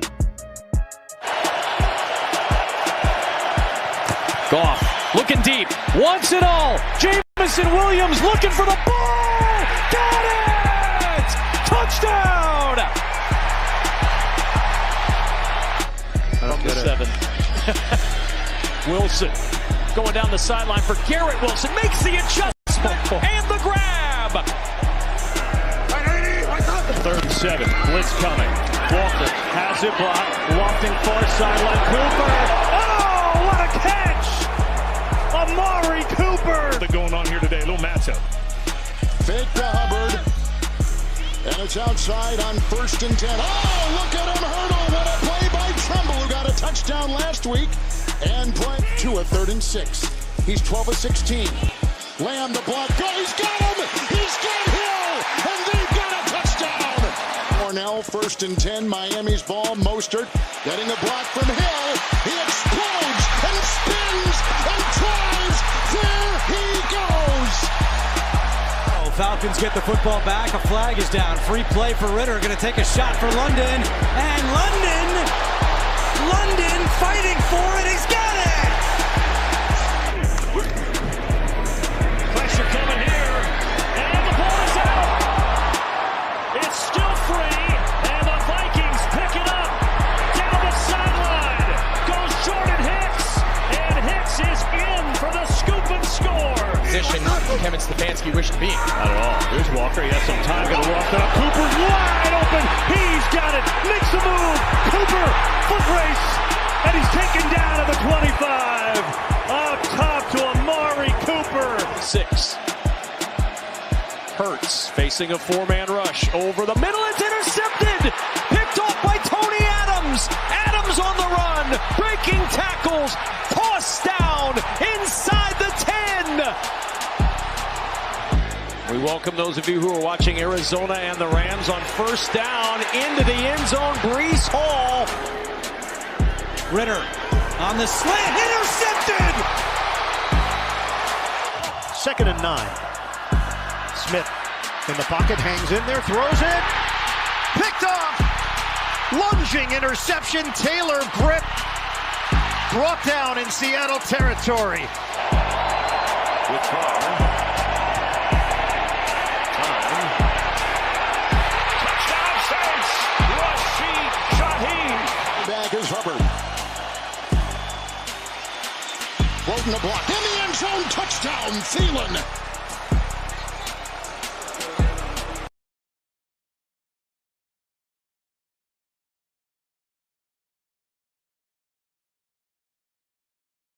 Hello everyone, this is Kyle Cooper with Varsity Sports, and here are your Week 7 NFL picks.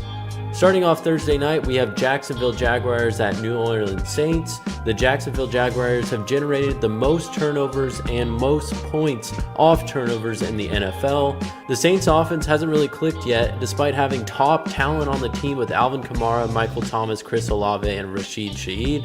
Jacksonville has looked okay on offense, not as good as last season. Trevor Lawrence is a game-time decision in this game. If he plays, I think the Jaguars will scrape out the win, but if he doesn't, the Saints will win. Anyways, I do have the Saints winning this game 21-14 over the Jaguars, despite not knowing if Trevor Lawrence will play or not. In the second game, we have the Detroit Lions at Baltimore. The Ravens are the favorite to win this matchup. Lamar Jackson found his receivers last week, including Zay Flowers with his first NFL touchdown, but they have been very inconsistent. Can they keep it up in this one? The offense hasn't been high-flying and leaves a lot to be desired, especially that running game. The Lions will be without their bell cow running back David Montgomery. Jamar Gibbs could play for the Lions. The Lions are riding off the wave they had last year and are 5-1 on the season. They'll have to rely on their defense and wide receivers to pull out the win in this one without their running back. I have the Lions scraping out a win 14-10. Then we have the Las Vegas Raiders at Chicago. The Bears will be without their star quarterback Justin Fields this week, and without one more win on the season. I think the Raiders will take the win here over the Chicago Bears. The Bears have been bad on both sides of the ball all season long. Despite not knowing who will start at quarterback for the Raiders, they will win 28-14 over the Bears. The Cleveland Browns will be at Indianapolis as they take on the Colts. The Browns could have the best defense in the NFL after they took down one of the best teams in the NFL, the San Francisco 49ers, last week. The Colts quarterback Gardner Minshew had 4 turnovers last week, and they will face a very tough defense in the Cleveland Browns. And if PJ Walker starts a quarterback for the Browns, this could be a more difficult win to pull out, but I think they will pull it out 17-16 over the Colts. The Buffalo Bills will be at the New England Patriots, and the Bills have had a really shaky season, really inconsistent, and they have not been a convincing team all year. They almost lost to one of the worst teams in the league last week to the New York Giants, and they lost against Jacksonville Jaguars. Coach Sean McDermott, though, is 5-1 against Bill Belichick. The Patriots are super banged up with injuries and definitely less talented. I think Buffalo will easily win this game 36-13. The Washington Commanders will be at New York and will be taking on the New York Giants. As I talked about with the Buffalo Bills, the Giants had one of their most promising games of the season for them. They almost took down one of the top teams in the NFL. The Commanders have given up an NFL high 34 sacks, but the Giants are right behind them with 33, and New York will be looking to add to that sack total. I think it'll be a defensive battle, an ugly game, but Sam Howell will somehow get it done and they'll pull out a win 19-13 over the Giants. The Atlanta Falcons will be at the Tampa Bay Buccaneers. Both teams have similar records, with Atlanta being at 3-3 and Tampa Bay at 3-2. Atlanta is ranked 4th best in passing yards allowed. They've looked pretty solid on defense this year. Meanwhile, the Buccaneers have kind of cooled down after their really hot start to the season. The Buccaneers will look to put a stop against Bijan Robinson, and I think they can do that. But can they control the other offensive threats that the Falcons possess? Desmond Ridder will continue to throw the ball well. He's picked it up in the last few games, and they will find a way to win 24-17 over the Tampa Bay Buccaneers. The Pittsburgh Steelers will be at the Los Angeles Rams. Both have defensive stars on their team with TJ Watt and Aaron Donald, but Rams have the better offense and have Cooper Kupp back, who looks to be back in top form this season. The Steelers have been averaging just 12.6 points per game on offense, and that will not be enough to get it done against the LA Rams. I have the LA Rams taking this one 31-13. The Green Bay Packers will be at the Denver Broncos. Jordan Love has looked worse actually of late, throwing 6 interceptions in the past 3 games. But no one has looked worse than the Broncos this season on both sides of the ball. The Broncos rank last in scoring defense and total defense, and I think the Packers have enough offense to overcome the Broncos. It could be a close game though, and they might have running back Aaron Jones back, and that would be huge for the Packers. Packers will win this one 24-21. The LA Chargers will be at Kansas City. The Chiefs are back home, and they've had 9 days to rest and prepare for this game, while the Chargers have only had 5 days of rest after their loss to the Cowboys. Justin Herbert really needs to step up his game. He did not look good against Dallas. And Kansas City is one of the best teams in the league, so I don't see them losing here. I don't think the Chargers are good enough to beat them, but it will be a back and forth game. Kansas City will win 34-31. And next we have the game of the week. Miami Dolphins at Philadelphia Eagles. Both are 5-1. Definitely tune into that one on Sunday Night Football. The Eagles are coming off an embarrassing loss against the New York Jets, and their offense left a lot to be desired.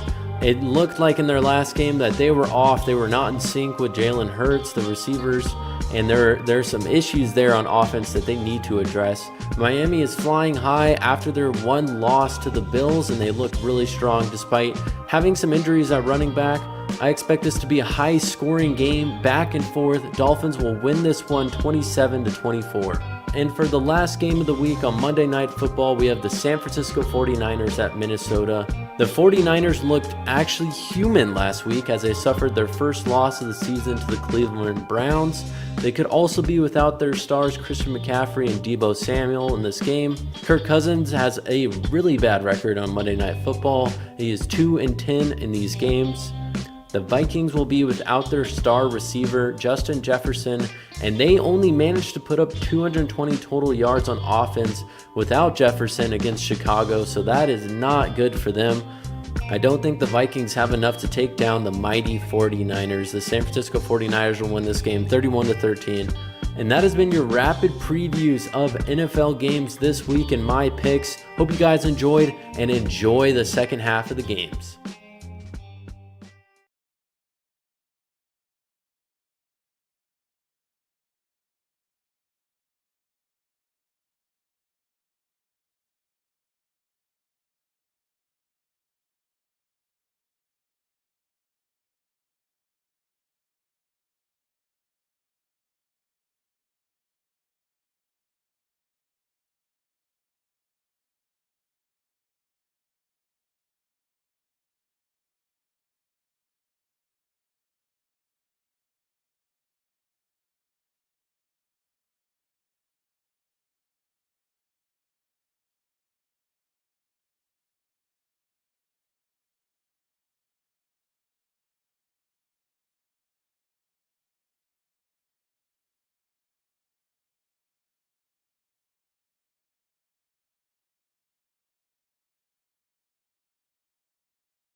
Hi everyone, nice to meet you. I'm Ryan Sikora. I'm going to be one of the interns this fall at the Varsity Sports Show. So happy to be with you guys this year.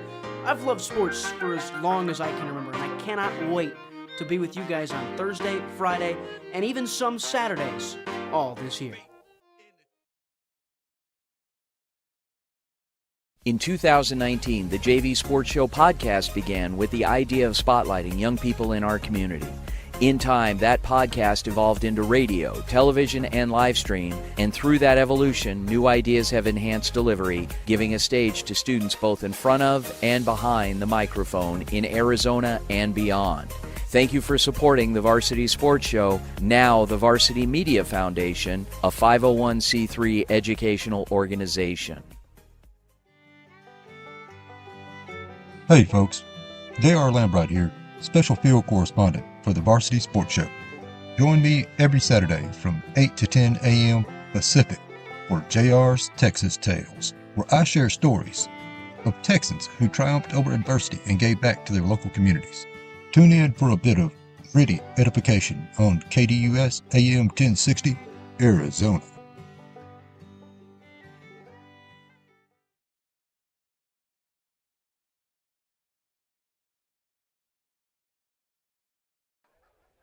And welcome back to beautiful southern Tempe here at Corona del Sol High School. In the white, it is the Brophy College Prep Broncos, and in the black with orange trim, it is the Corona del Sol Aztecs. Our score bug is having technical difficulties, so my color analyst Avi Singh and myself, Lucas Metzner, will be updating you time and score throughout the way. Just about to kick off the third, it's the Brophy Broncos 21, Corona del Sol Aztecs 7. Early thoughts, Avi? Well, I'll tell you what, during the halftime show today, the Corona del Sol Aztec marching band was playing I'm Still Standing by Elton John, and you can see on that muffed kick there, Corona del Sol is trying to stay standing here with Brophy up 2 scores already at the start of the second half, so they're going to have to try and chip their way back into this game. We saw Connor Ackerley go out of the game for a little bit. He's been back in now, but it's been a lot of struggles so far offensively for the Broncos. They've kept things rolling like they usually do. They're going to try to add some more points on the board here in the second half and close things out. So the Broncos up 14 early to start this second half. The Aztecs getting the football first. Ackerley sends a man in motion but hands it up off the middle instead. Looks like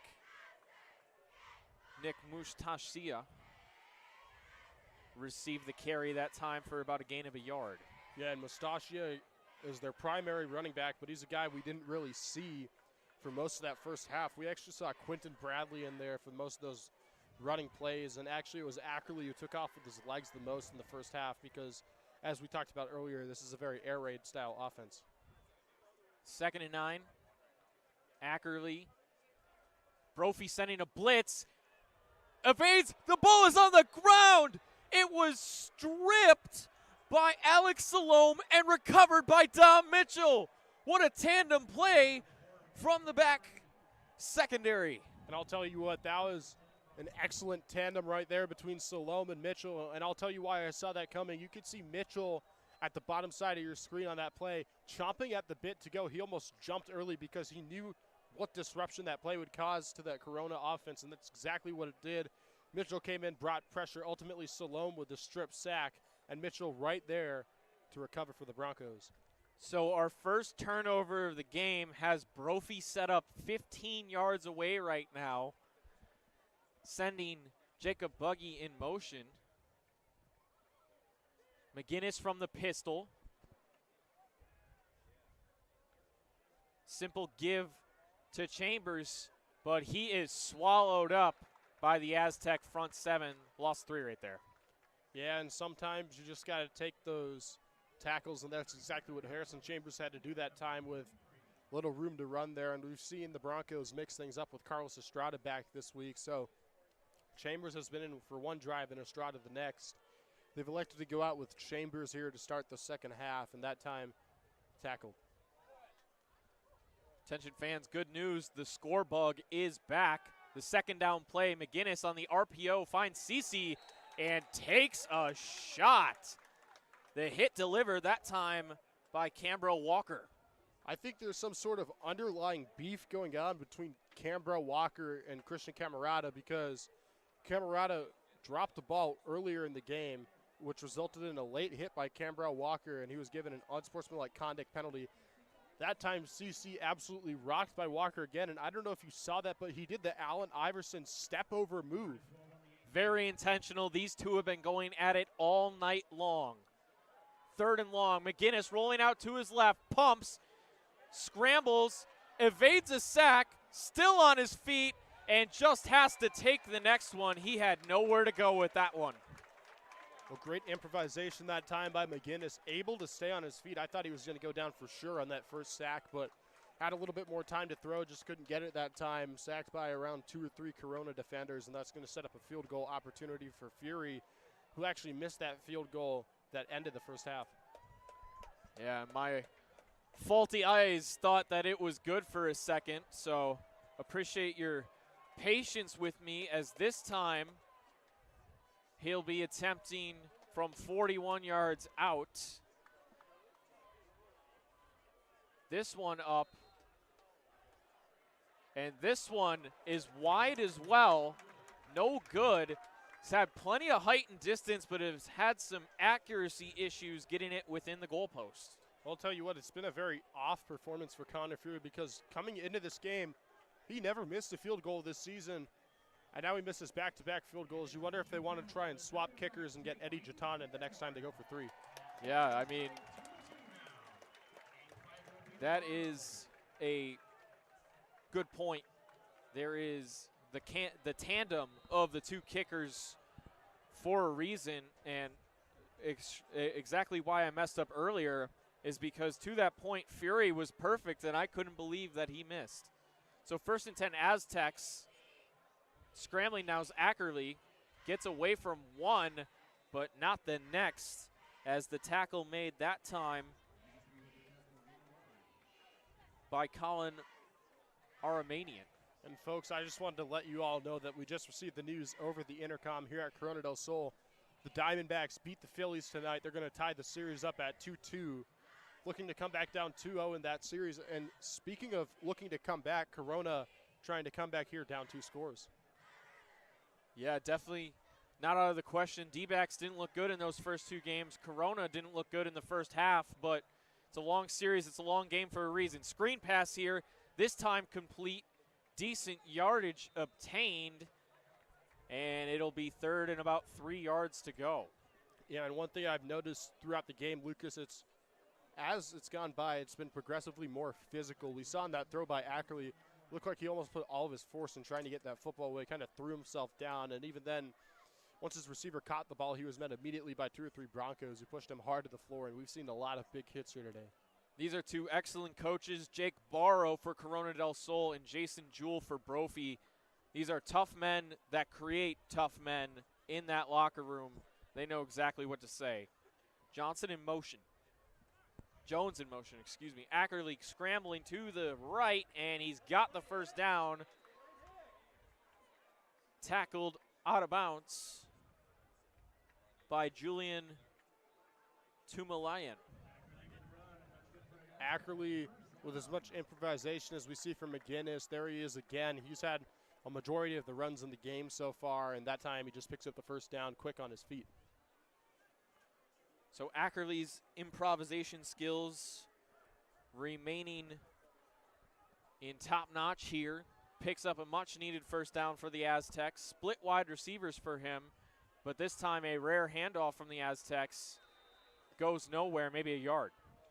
Yeah, tough run that time for Corona del Sol. And one thing we've seen from the Broncos that we didn't really expect is for them to be prepared for Corona to run the football, because you'd think that coming into the game they would prepare for Ackerley well, which they have, but they've been able to stop that run game too. Normally Corona tries to mix it in there when things don't go their way towards the air, and it hasn't worked out for them either.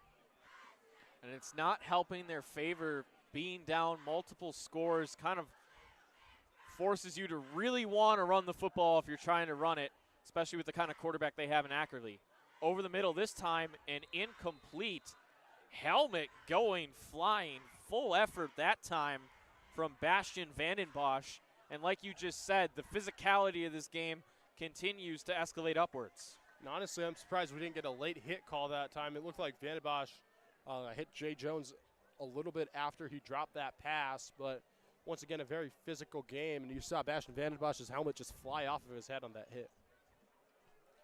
Yeah, and I think that's why the refs, part of the reason they were able to make sure that was a no call is he was committed to the football, and he was full steam ahead, couldn't see if he caught it or not. Handoff on 3rd and 9.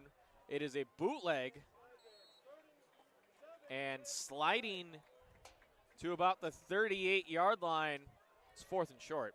Smart little trickery that time by Connor Ackley, just moved away out towards the left on the run, but a poor decision that time, I think, to slide, especially when you could have gotten that yard or two there to get the first down, and now it's 4th and 3, and they're going to have to punt the football. As the starting quarterback, it's important to protect your health, but a little bit surprising for someone who averages almost 6 yards a carry. Yeah, and I think, too, that he had the room on the play to get a few more yards that time, but ultimately decided to risk not getting hit and took the slide. So Brophy special teams maybe got to be aware of a fake here as flag comes in from the back judge by the returners. It's a delay of game.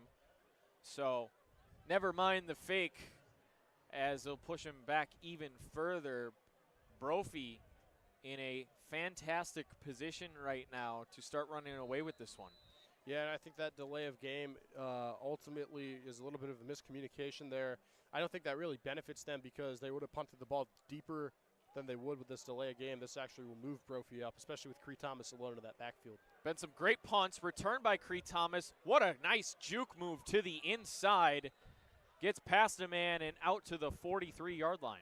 And there it is exactly. Thomas picking up around 20 more yards than he would have had they not gotten the delay game. Caught it around the 25. Now they're taking over at their own 45-yard line. Those little penalties, we like to call them hidden yardage. Not always showing up in the stat sheet, but making a big impact on the game.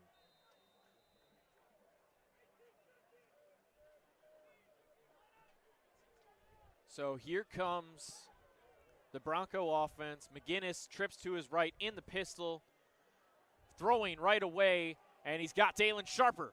Sharper tries to make a move to the inside, but he's also tackled immediately. Tackle made by Sean Nikita. Yeah, and I'll tell you what, that was a little bit of a risky pass that time from McGinnis out towards Dalen Sharper. He had a guy all up in his grill, almost picked off the ball, but great hands that time by Dalen Sharper, able to grab it before the defender did. That's the accuracy, McGinnis right there, able to fit it in those windows. Once again, does so, finds Jacob Buggy, and he's got space, able to shake two defenders off of him en route to about the 11-yard line. Yeah, and talk about fitting it into those tight windows. You saw it right there in that bullet to Jacob Buggy, hit him right in that chest area. That's the ideal spot for a receiver to catch the ball, and Buggy had a lot of room to run. He's a guy that's elusive, that can move around the field, and that's something that we saw here. And once again, the Broncos right in scoring position. And Lucas with back-to-back missed field goals. If you're Brophy, you're hoping to put 6 on the board here instead. Definitely looking for the touchdown. McGinnis keeps his time, looking for room to the outside. He kind of goes down an awkward slide. The contain that time coming from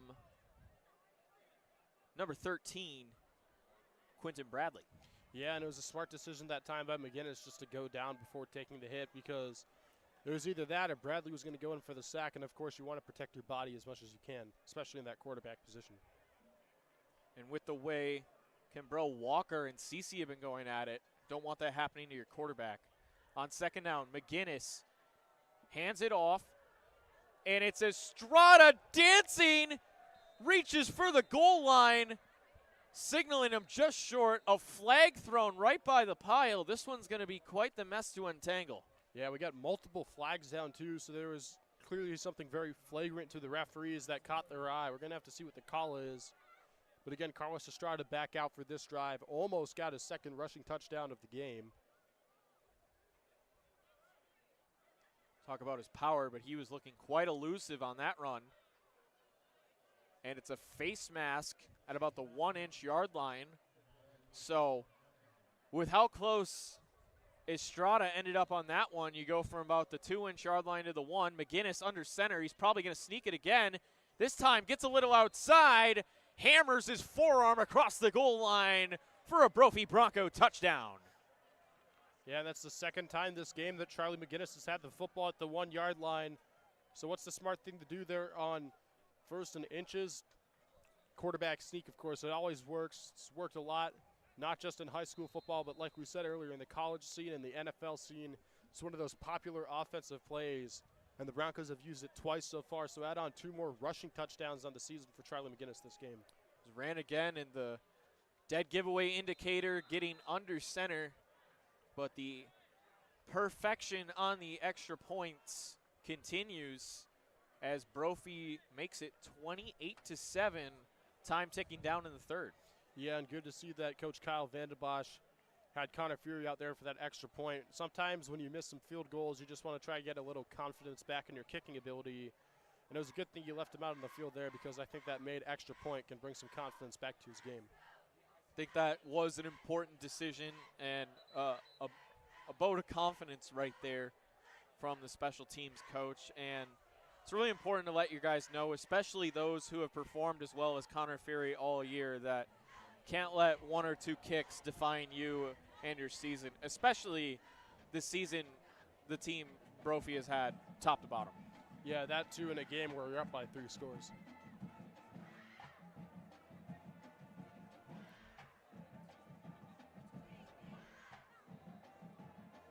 So the duo out there, Jatan and Fury, shaking hands, looking at each other.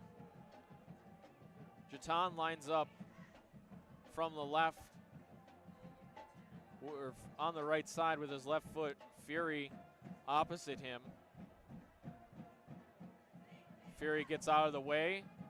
Jatan with a little pooch kick to the 30.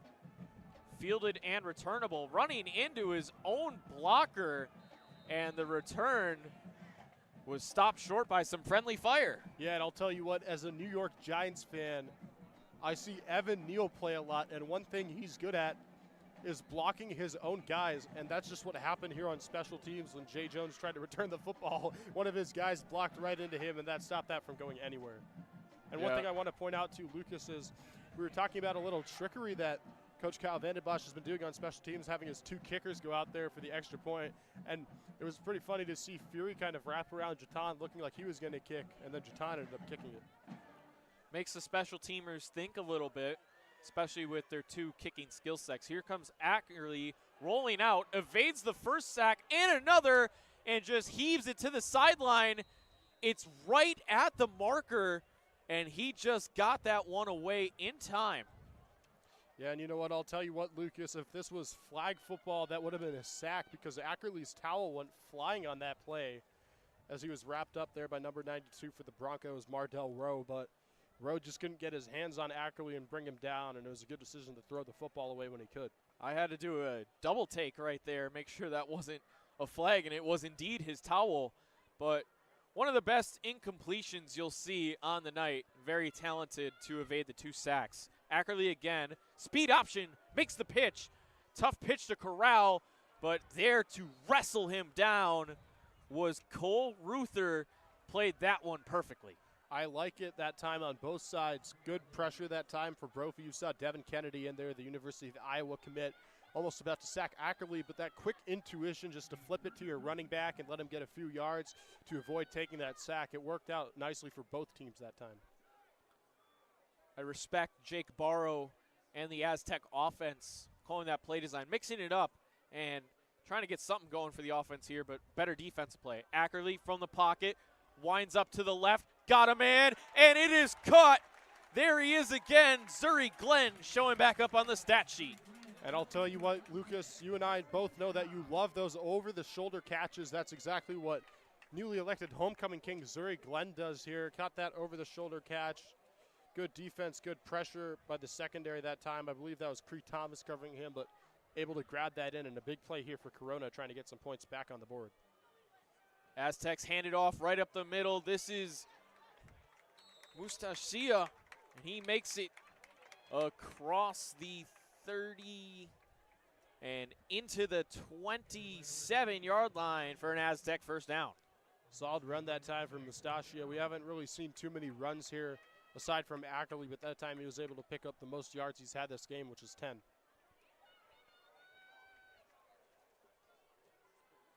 That time able to get some running room, shows you why he's a nice serviceable starting running back. 1st and 10. Ackerley pressured immediately, and he sacked. The ball is loose. Fallen on by the Aztecs, but real dangerous right there. That's a heads-up play from number 74, Daniel Ubetta. Yeah, and that was almost recovered by the Broncos. You see Bastian Vandenbosch, number 52, out there, a guy who normally plays quarterback, trying out that linebacker position, it looks like, or at least that's what they gave us on the roster. I'm not quite sure, but whoever number 52 is on the Broncos almost got the football, but a great play that time to recover the ball for Corona. And sacked in the backfield, nowhere to go. It's a combo once again for Mardale Rowe and Brandon Byrne. Yeah, you know, Mardale Rowe was hungry for a sack. He almost got one earlier when he grabbed Ackerley's towel. This time he got in there. Brandon Byrne right there with him. Broncos' defensive line has been playing excellent so far tonight. So now with over 20 yards to the first down marker, this is what I like to call third and a country mile. I would dare say even a little more than a country mile here. Could even be more than that. Here comes Ackerley, fires over the middle. Too much mustard on it, and a flag comes soaring from the back judge. Was intended for the other quarterback, Cruz Swearingen. Yeah, it looks like this time they're going to call a pass interference that time, and I thought that was a little bit of a questionable throw by Ackerley, I'm not going to lie, but it looked like his receiver was wrapped up there, and that's going to work in his advantage. Able to get that first down.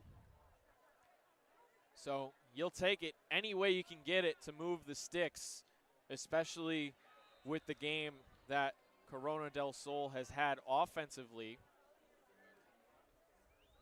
And a crucial penalty, but Broncos still in a relatively good position. No automatic first down on the pass interference here in high school. So still third and long. Ackerley from the shotgun, rolling out to the right. He's got pressure, evades one, but not the second. And that time, it's Bastian Vandenbosch all over the field tonight making the sack.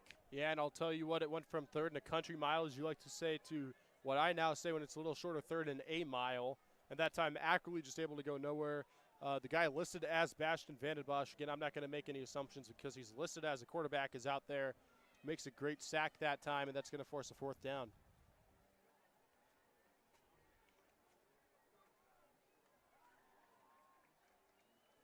Looks like there's some sorting on the field.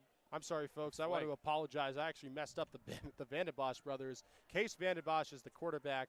Bastian Vandenbosch is the linebacker. That's my apologies. I accidentally mixed up the two there on my roster. So number 52, this entire time, Lucas is right. It has been Bastian Vandenbosch, so I want to give him credit there for that sack. Absolutely good job by Vandenbosch. He wasn't on the original Max Preps roster, so had to do some digging for that one. And looks like some offsetting penalties dished out. So looks like we'll do it again. And it's hard as well with all the Vandenbosches on the roster. Young Bastian Vandenbosch is already making a huge impact on a stacked defense as just a sophomore. Yeah, and Bastian Vandenbosch, a guy who is very well known to everybody except for my roster apparently. He's a guy who's getting recruited by Oregon, by Nebraska, where his dad, Kyle Vandenbosch, played. Great defensive player. Loading up left side, and the flags come flying indeed. Intended receiver Zuri Glenn, and a rare pass interference penalty from Cree Thomas. Yeah, clear flag that time. You saw Cree Thomas kind of frustrated with the call, but I think it was quite obvious there. He just wrapped himself around Zuri Glenn that time, and that's going to move the chains here for Corona and give them some life. He was way too turned around to be playing the ball on that one. I think that's a pretty easy call for the officials. Absolutely.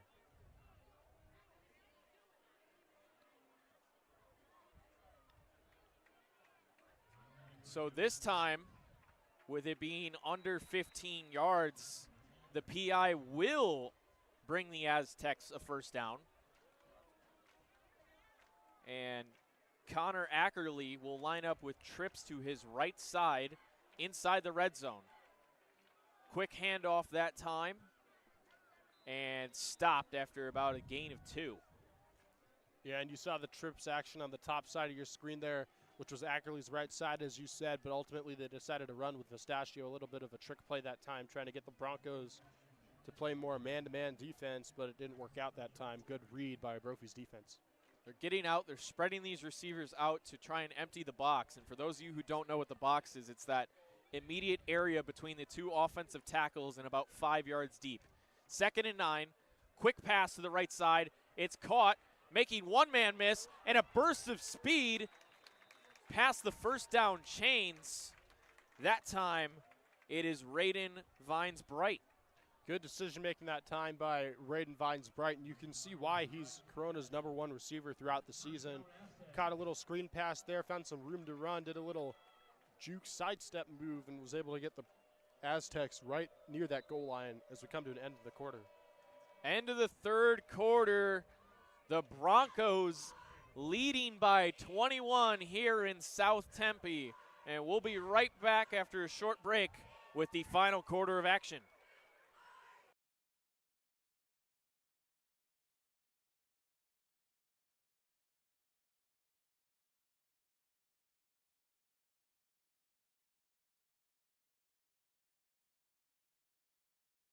Hi Varsity sports fans, this is Shai Gara. Make sure you stay tuned for our halftime where we break down different highlights from sports locally or otherwise. So plenty of entertainment and content coming your way if you stick around with us. What I personally think is cool about our halftime show is we cover different sports, maybe some you might not expect, and a variety of different content, of course, high school football, and maybe some professional stuff such as NFL highlights from the previous week.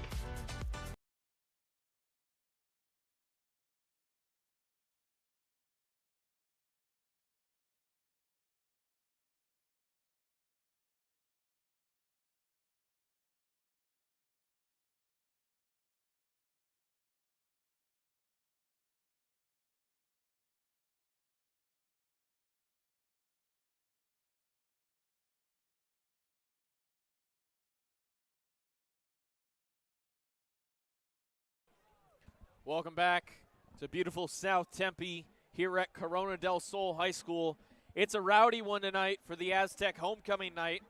And Avi, we've played 3, got 1 to go. What are your thoughts so far on the Broncos defense? Well, I think the Broncos defense has been pressuring Connor Ackerley, and that's really been the key to the game so far because aside from stopping the few runs that the Aztecs have tried to go through so far, they've been able to shut down Ackerley through that air raid system.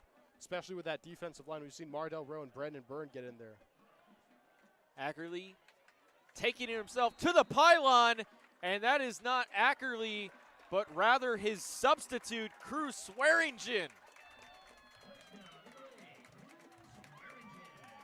It's good to see Swearingen get some more action, Crew Swearingen, excuse me, because he was in there earlier. They took Connor Ackerley out for a little bit of the game. They had Swearingen, who's a wide receiver and quarterback, in, do a little wildcat play, then make a throw that led to an interception, put Ackerley back in at quarterback, and then moved him towards wide receiver for a little bit, brought him to the sidelines, and then he came back out there for a wildcat-style play, and it worked out perfectly in the Aztecs' favor. Now it's just a 2-score game. All this distance, and he's fooling me between the breaks, just slipping in and slipping right out of there at all these interesting moments. But the Aztecs with some life here in the 4th. Kick almost blocked, but it is through the uprights, and it is a 14-point game once again.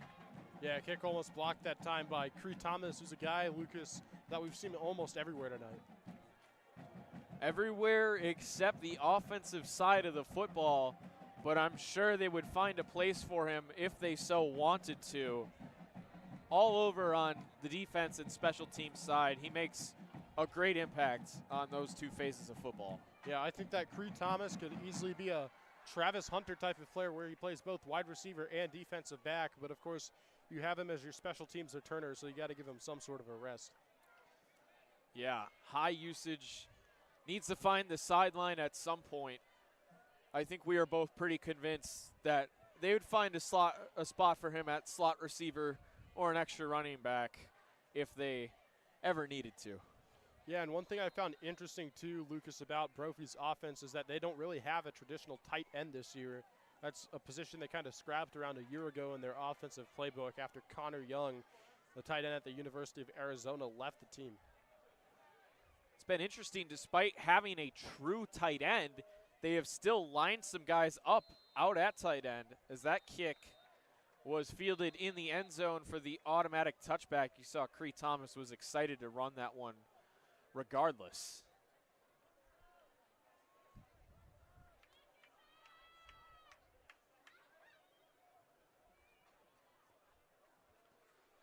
So Brophy's offense trying to be tasked again with putting some more points on the board, needing some further insurance points to widen this gap, but 2 touchdowns, still a comfortable lead, especially at this stage in the game.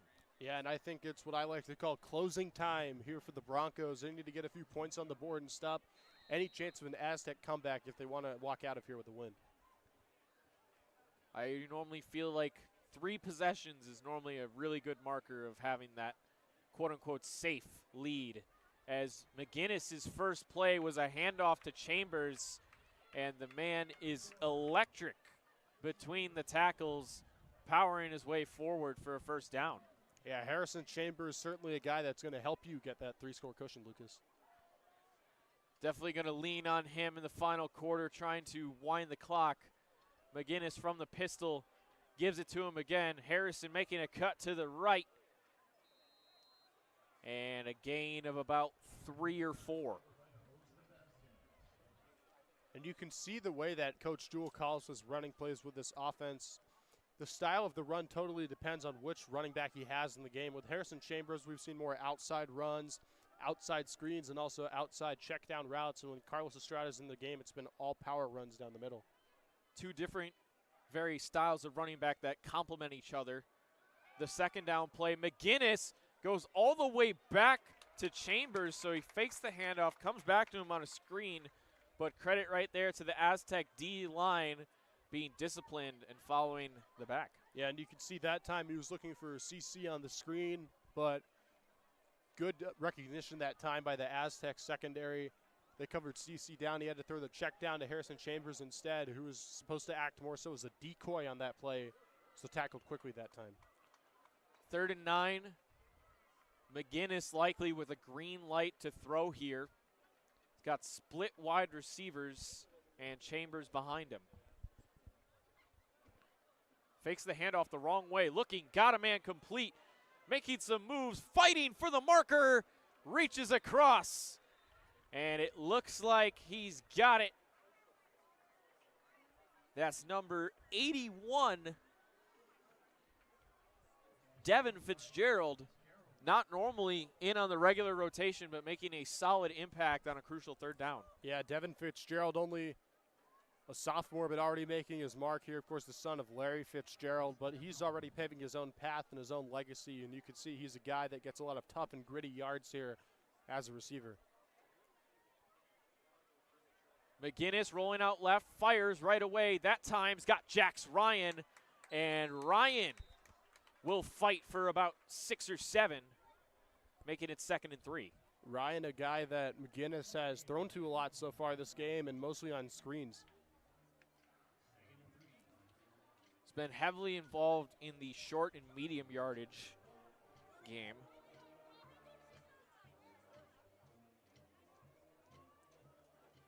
McGinnis with trips to his right, fires another quick screen right back to Jax Ryan, and this time uses his blocks to perfection, finding a lane for a gain of over 10 yards and another 1st down.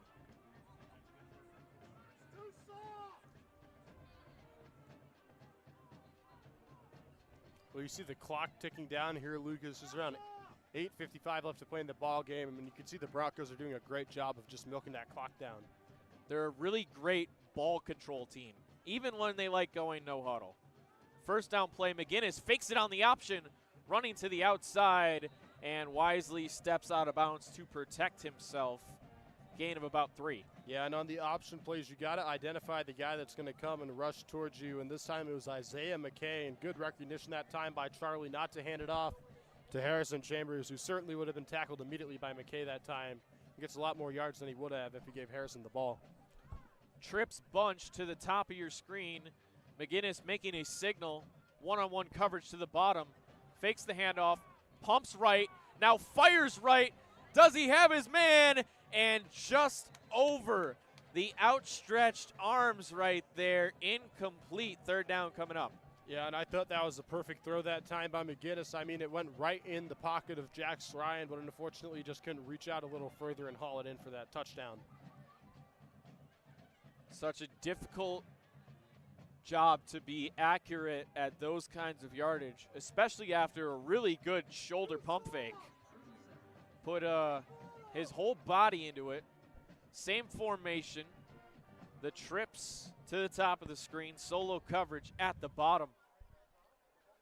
McGinnis fakes the hand. No, gives it to Chambers that time. Thought he took it away, but Chambers was stopped for no gain. Yeah, and I actually think, Lucas, it would have been smarter for him to fake the handoff like you thought it was and take it himself. And that's what I thought he was doing, too, for a second, because he had that right side open, but decided to hand the ball off to Harrison Chambers, and that's going to force a fourth down, but this is what you and I like to call no man's land. It's that position out on the field where you don't really want to punt, but you also don't really have enough room to kick a field goal and make it good. So looks like a timeout here by the Broncos, but you can see McGinnis going for that hard snap that he likes to try and get his other defenses to jump at. So that one must have been on the Aztec scouting report for the Broncos. They have not jumped off sides and gotten called for it today. So good discipline to the defensive line and defensive line coach, recognizing what Brophy likes to do. But, yeah, now you get a timeout, and these are always the plays where everyone is on the same page. After the timeout, everyone knows exactly what's going on.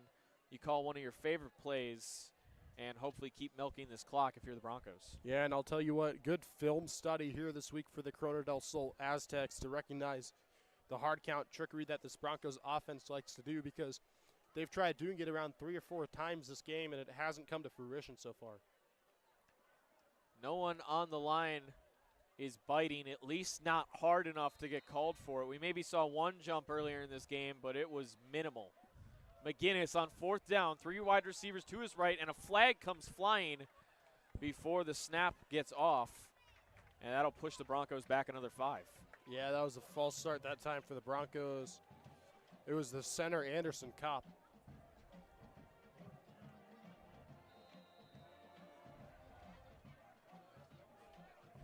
So here we go, 4th and 11. And it's a pooch punt, Tom Brady style. So the man wearing 12 has it now near the 1. Ryan with his amazing special teams play tips it in. And Brophy's special teams continues to roll, pinning him inside the 1. I'm not going to lie. Charlie McGinnis, the guy known for his arm strength, known for throwing the football, known for swinging that lacrosse stick. If he wasn't a quarterback, they could easily put him in at punter, because that was a great punt that time by Charlie McGinnis, and especially a big hustle play that time for Jax Ryan, able to save it in. And now Corona backed up all the way at their own 1-yard line. Down 2 possessions. Game is nearing 7 minutes left. 99 yards to go, needing multiple possessions. Brophy has put the Aztecs right where the Broncos want them. And I'll tell you what, for a team that can't really establish the run game, this is a very risky spot to be in back at your own 1-yard line. Defensive line shift from the Broncos, dropping back to pass Ackerley, and completes to his target to get some breathing room. It's Dominic Ruiz. Yeah, and Ackerley says no problem to that statement I just made. Just because they don't have running backs doesn't mean that Ackerley can't make a few plays and get them out of that end zone. And that time he found Ruiz wide open there on the short route. That was a really big play. It's always nerve-wracking when you're taking the snap from your own end zone. Yeah, especially when this defensive line has played so well too, because you worry about getting sacked for a safety. So handoff that time, and it was to Nick Mustachia. And it was enough for the first down that time. So the run working for the mainly air raid offense to get the sticks moving. Yeah, tenacious play by Corona that time to get the first down and get out of that end zone. When you're in that area, you just have to be physical with the football and push your way through, and that's what they did. Coming through the middle that time was Shalom, and E-Step almost getting a pick. Flag comes flying. We might see offensive pass interference. Yeah, I think this is an offensive call, too, because you can see Jamie Lott, who's actually listed as a free safety. He was in there at wide receiver on that play. E-Step, great clean coverage. Looked like Lott actually grabbed E-Step that time, so this could be coming back for the Aztecs. That, too, I think it was a very risky throw by Ackerley because Estep was in that area, and you saw he almost intercepted it before it went out of bounds. That was just great Brophy defensive play right there. He had Alex Salome just blowing it up in the middle, like you said earlier in this game, getting pressure on Ackerley, and it is indeed OPI that pushes him back. That shove, I mean, that's a 50-50 one right there in terms of if you should or should not do it, because you risk an interception right there, but now it's 1st and long from inside the 10. Yeah, and I think with that call that time, the fact that he grabbed Estep while he was trying to intercept the ball in the air is what led to that pass interference. Ackerley dumps it off that time and finds a solid completion to Quentin Bradley. That time, Mr. has been all over the field. Bastian Vandenbosch shoves him out. Yeah, good recognition by Vandenbosch to go over there and make that tackle, especially because there were no defenders in the area, so Corona probably would have gotten more yards if he hadn't recognized that. Good flow from sideline to sideline horizontally. It's 2nd and short. Blitz coming from Brophy. Ackerley steps up, thinking, fires, and it was almost picked off by Cree Thomas. And I don't know if they would have stopped him there. He might have had 6. There's that guy, Cree Thomas, again. His name always just seems to pop up out of nowhere, and for good reason. If he held on to that, that would have been a pick 6, but unfortunately for Brophy, he did not, and Corona gets another shot here. So 3rd down, 2 yards to go. Ackerley has him split out wide. Hands off. Cut made to the right. Gonna be close here. It's Dom Mitchell and Bastian Vandenbosch trying to shove back the running back there, but the yardage just enough for an Aztec 1st down. Yeah, and I'll tell you what here, Corona getting a lot of support from that drum line. I mean, we can hardly hear each other over that. That reminds me of those Oakland Athletics fans, the very passionate ones that sit out there in the bleachers. They love playing the drums. You gotta love good, passionate fan base, especially on a night like homecoming in high school. It's a really special atmosphere. Great crowd tonight. And anyway, Ackerley's got a man deep and incomplete. It was the other quarterback / wide receiver, Crew Swearingen. And in on the coverage that time was Dom Mitchell once again. Yeah, it was 8-on-8 action that time. Number 8, Crew Swearingen. Number 8, Dom Mitchell.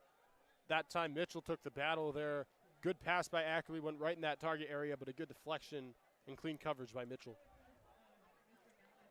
Ackerley lines them up, 2 to each side once again. Closer than usual than splits. Not quite a stack, but somewhat close. Ackerley, quick fire, and it is Swearingen this time. Gain of about 4. Yeah, went back to Swearingen. That guy tackled by someone who's been all over the field here defensively. That's Billy Estep, and I guess you shouldn't call it a comeback, but earlier Estep got burned on one of Corona's touchdowns, but ever since then he's been all over making big plays.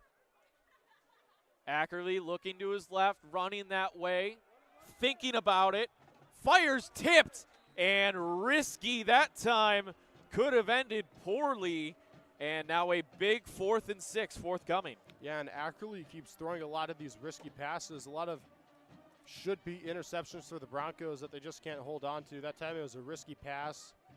Cole Ruther swatted it away. Alex Salome almost got the interception. Under 5 minutes left to go, down 2 touchdowns. Needing 6 yards to keep this drive alive. Corona del Sol is in a desperate place right now. Ackerley looking, scrambling right, makes one man miss, reverses field completely, trying to find a receiver breaking free, sets his feet, he fires a prayer, and this time it is intercepted. It's Cree Thomas. Who else? Well, I'll tell you what, they've been waiting for that interception, Lucas, and they finally got it. What did LeBron James say one time? Not 1, not 2, not 3, not 4, but on the 5th time it should have been intercepted. It actually was intercepted, and that's Cree Thomas, who almost got a pick 6 earlier on this drive. For all the diehard football purists, not the smartest play to intercept on 4th down, but in that close proximity in this lead, doesn't matter. Add your stats, young man. You're having a one heck of a game. McGinnis keeps on the option, looking for space on the left, slides down with number 42, Jacob Leon, breathing down his neck. Yeah, and with around 4 minutes and 30 seconds left to go in the football game here, I think they're just going to try to run the football as much as they can, pick up as much yards as they can, and just milk that clock down and leave Corona del Sol with a win. Getting some repetitions again is Carlos Estrada, lined up behind McGinnis in the pistol. McGinnis, quick screen, got it complete. It's Jax Ryan, makes one guy miss, and gets the extra yardage, resulting in the first down for the Broncos. Well, this game's certainly not over yet. There's still 4 minutes left to play, but I want to talk to you about your thoughts on Brophy's matchup next week. This could be perhaps the most important game of the regular season. They're going to go on the road and play Mountain Point, a team who will also be 6-2 by the end of tonight. I mean, it's exciting. I mean, we're finally into the section, the region part of play. Where I'm from, it's called conference play. But real quick, on the 1st and 10 here, it is Estrada up the middle. Burst of speed, and the ball comes out when he's down. It's scooped up by the Aztecs going the other way, and still on his feet down near the 45-yard line.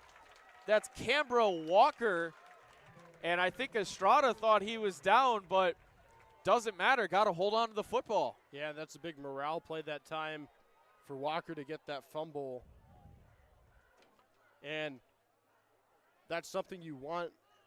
With 3:23 left to play, you want just some chances now for your offense to go back out there. And we've seen crazier things happen, Lucas. Don't forget that game against Williamsfield at the very beginning of the season when the Broncos were up 14 points with like 3 minutes and 30 seconds left to play, it seemed. And Williamsfield came back and won. So we have seen stranger things happen. Ackerley, deep right side, got a man maybe, and it is caught! What a diving grab, Raiden Vines Bright.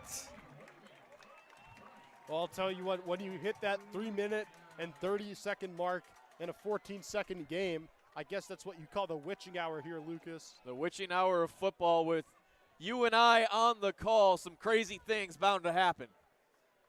1st and 10 from just inside the red zone. Broncos bring the heat. Ackerley is sacked. Can't go anywhere that time. And it is big 91, Devon Kennedy. Yeah, Devon Kennedy in there for his 2nd sack of the football game here. That's going to be a big one with the clock ticking down. Aztecs still have all 3 of their timeouts, so they got to score here quickly if they want a chance of getting the football back. Broncos continuing to bring the pressure. Ackerley feels it, rolls out right. Quick throw, complete. Finds the other quarterback, Cruz Swearingen, at the 15. Dangerous situation here for the Brophy defense because this Corona offense is back on their game here, Lucas. They're re-energized after that crucial turnover. 3rd and 5. Sends Swearingen in motion. Throws to the right. And Estep makes a huge play getting the hand in front. Well, that could be one of the biggest plays of the football game here, Lucas. That deflection by Billy Estep almost had 2 hands on that football that would have resulted in an interception. If Corona wants to come back here or at least tie the game and send it to overtime, Ackerley needs to have better accuracy with the football, especially because he's been making a lot of risky throws in this 4th quarter. A potential blow to the comeback effort in terms of clock management, but Coach Jake Barrow on this critical 4th and 5 felt that he needed one to get everyone on the same page.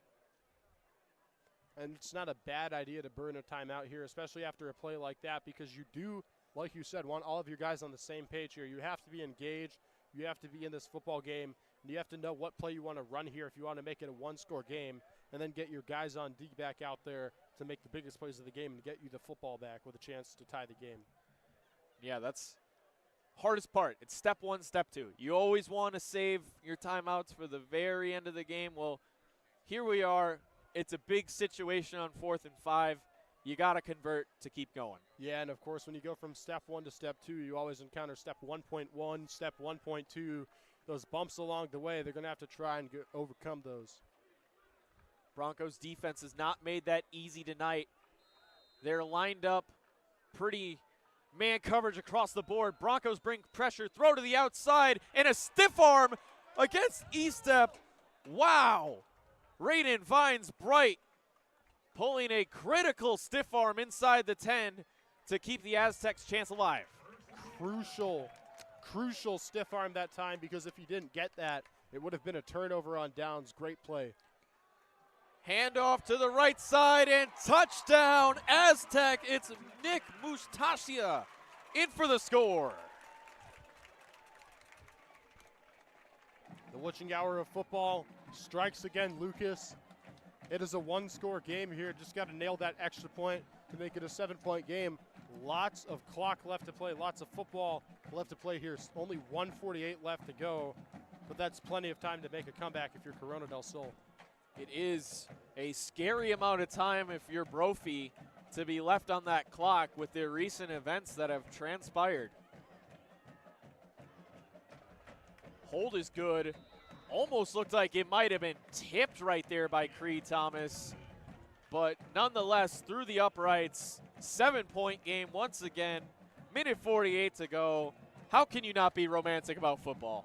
That's a good question. I don't know how you can't be romantic about football, especially in these close games. I mean, these are the ones as a viewer that you love to watch, and you guys are in for a good one here as we're approaching the last minute and 48 seconds of this game. And what I'm curious to see here is how often Brophy runs the football versus passes it, because they had a fumble the last time they ran the ball, and Corona is coming out here full and well expecting Brophy to run the football. So it'll be interesting to see the chess match played here by the Broncos to try and milk that clock and walk out of here with a win.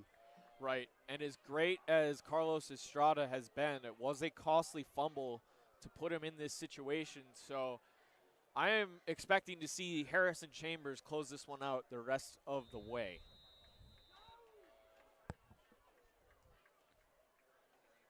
Here's the kickoff team getting ultra wide. Little squib bouncer, and where is the flag? It has to come somewhere, because as a defensive player on special teams, you're not allowed to touch that football before the receiving team does. I don't see a flag on the field, but I think it is implied between everyone here. The defense of Corona del Sol is coming out, and the offense of Brophy is coming out.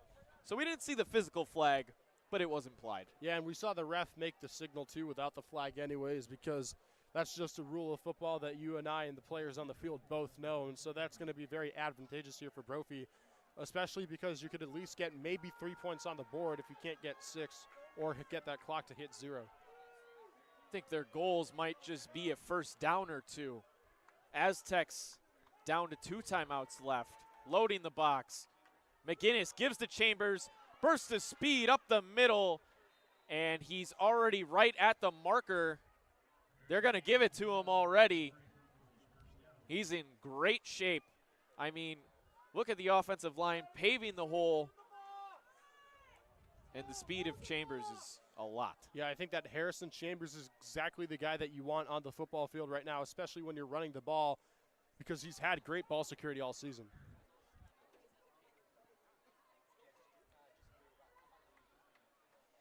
Broncos get it in.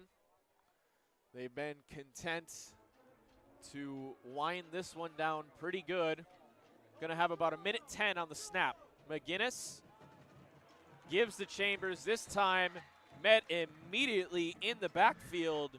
It's Isaiah McKay making the tackle. Yeah, and McKay absolutely read that perfectly, saw that run up the middle with a Harrison Chambers. Last time we mentioned McKay in the play, it was a read option, and McGinnis saw what McKay was doing, but this time McGinnis didn't catch McKay's sign. Right in there for the tackle. That's a big tackle here. And that's going to cause Corona to use the timeout. They will use the second one. This is their last chance for defense. They got to hold Brophy out of these 12 yards, because even if they do stop them from getting the yardage, as long as Brophy keeps this ball on the ground, if Corona del Sol gets the ball back, there will be minimal time without a single timeout. If Brophy gets even one first down here and gets Corona to burn their last time out, they're going to win this football game, Lucas, unless there's a fumble or another type of turnover. So if you're Corona, it's pivotal that you have to stop the Broncos on the second down. And I'll tell you why, because if you don't stop them on second down, that's when you're going to have to burn the timeout. And then if they convert on third down, the game is pretty much over at that point. Absolutely. I see the box pretty loaded. There's 7 in there with an 8th man lurking nearby. 2nd and 12. CeCe in motion, tapping his head. But it is Harrison Chambers. Breaks the first tackle, but not the shoestring of the second, as Isaiah McKay makes his 2nd straight tackle on the play. And there it is. There's the last timeout of the game for Corona del Sol, and that's the timeout that they're going to have to use at this stage. They have to stop Brophy here. If Brophy gets a first down, the ball game is over. All that effort towards the end will, unfortunately for Corona, be for naught, and so they have to get a stop here. Brophy can milk the clock as much as they want before they punt the football, and then Corona is out of timeouts and has to get into the end zone as quickly as possible. And with the way we have seen the Brophy special teams unit go to work on a night-in, night-out basis, Corona del Sol is their best-case scenario field position is probably going to be the 20-yard line. So they're going to have a long way to go with not a lot of time to do it if they can get the stop. So the Aztecs sending their prayers up to Hail Mary right now. Yeah, this is a very tough position to be in either way if you're the Aztecs, and I hate to use this terminology, but it's going to take a miracle here if you want to win this football game.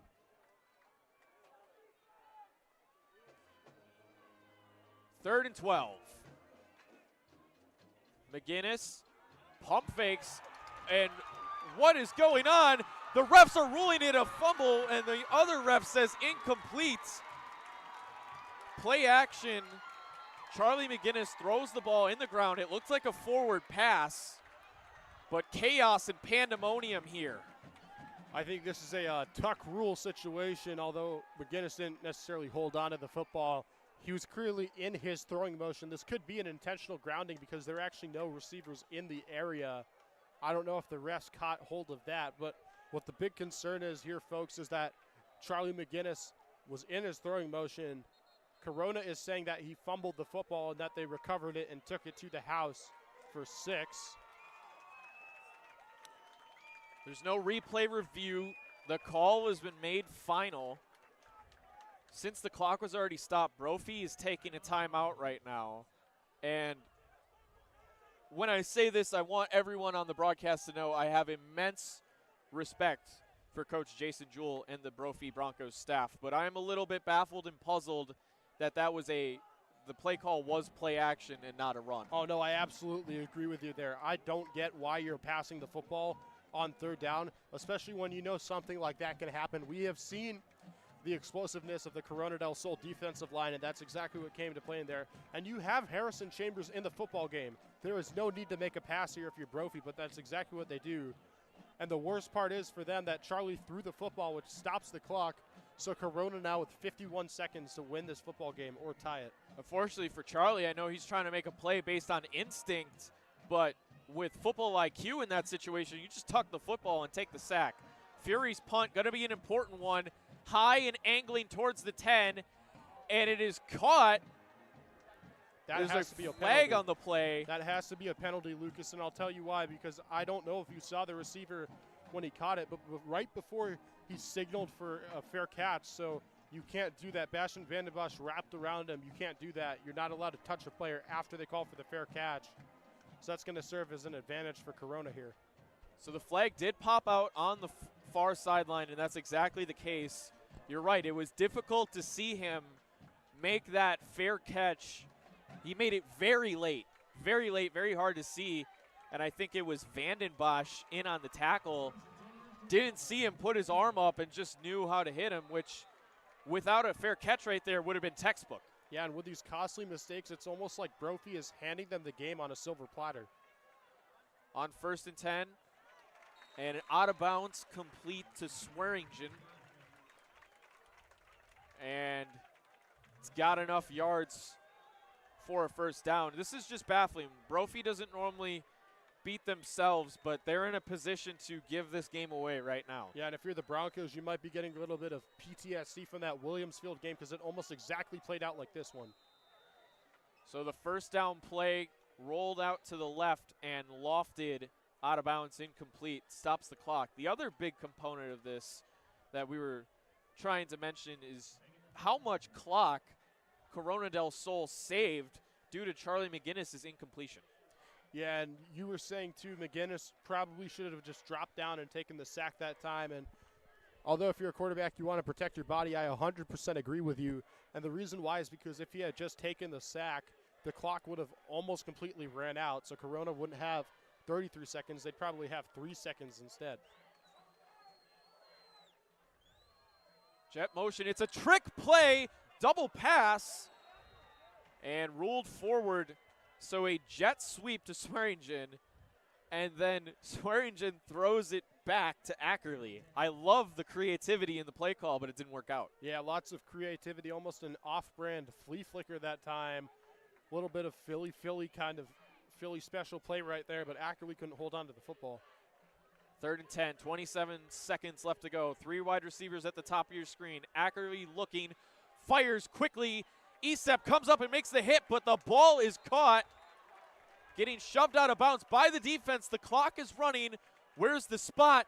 It's short of the marker. It's 4th and 1, and the clock should be supposedly ticking right now, but the clock operator just started running it.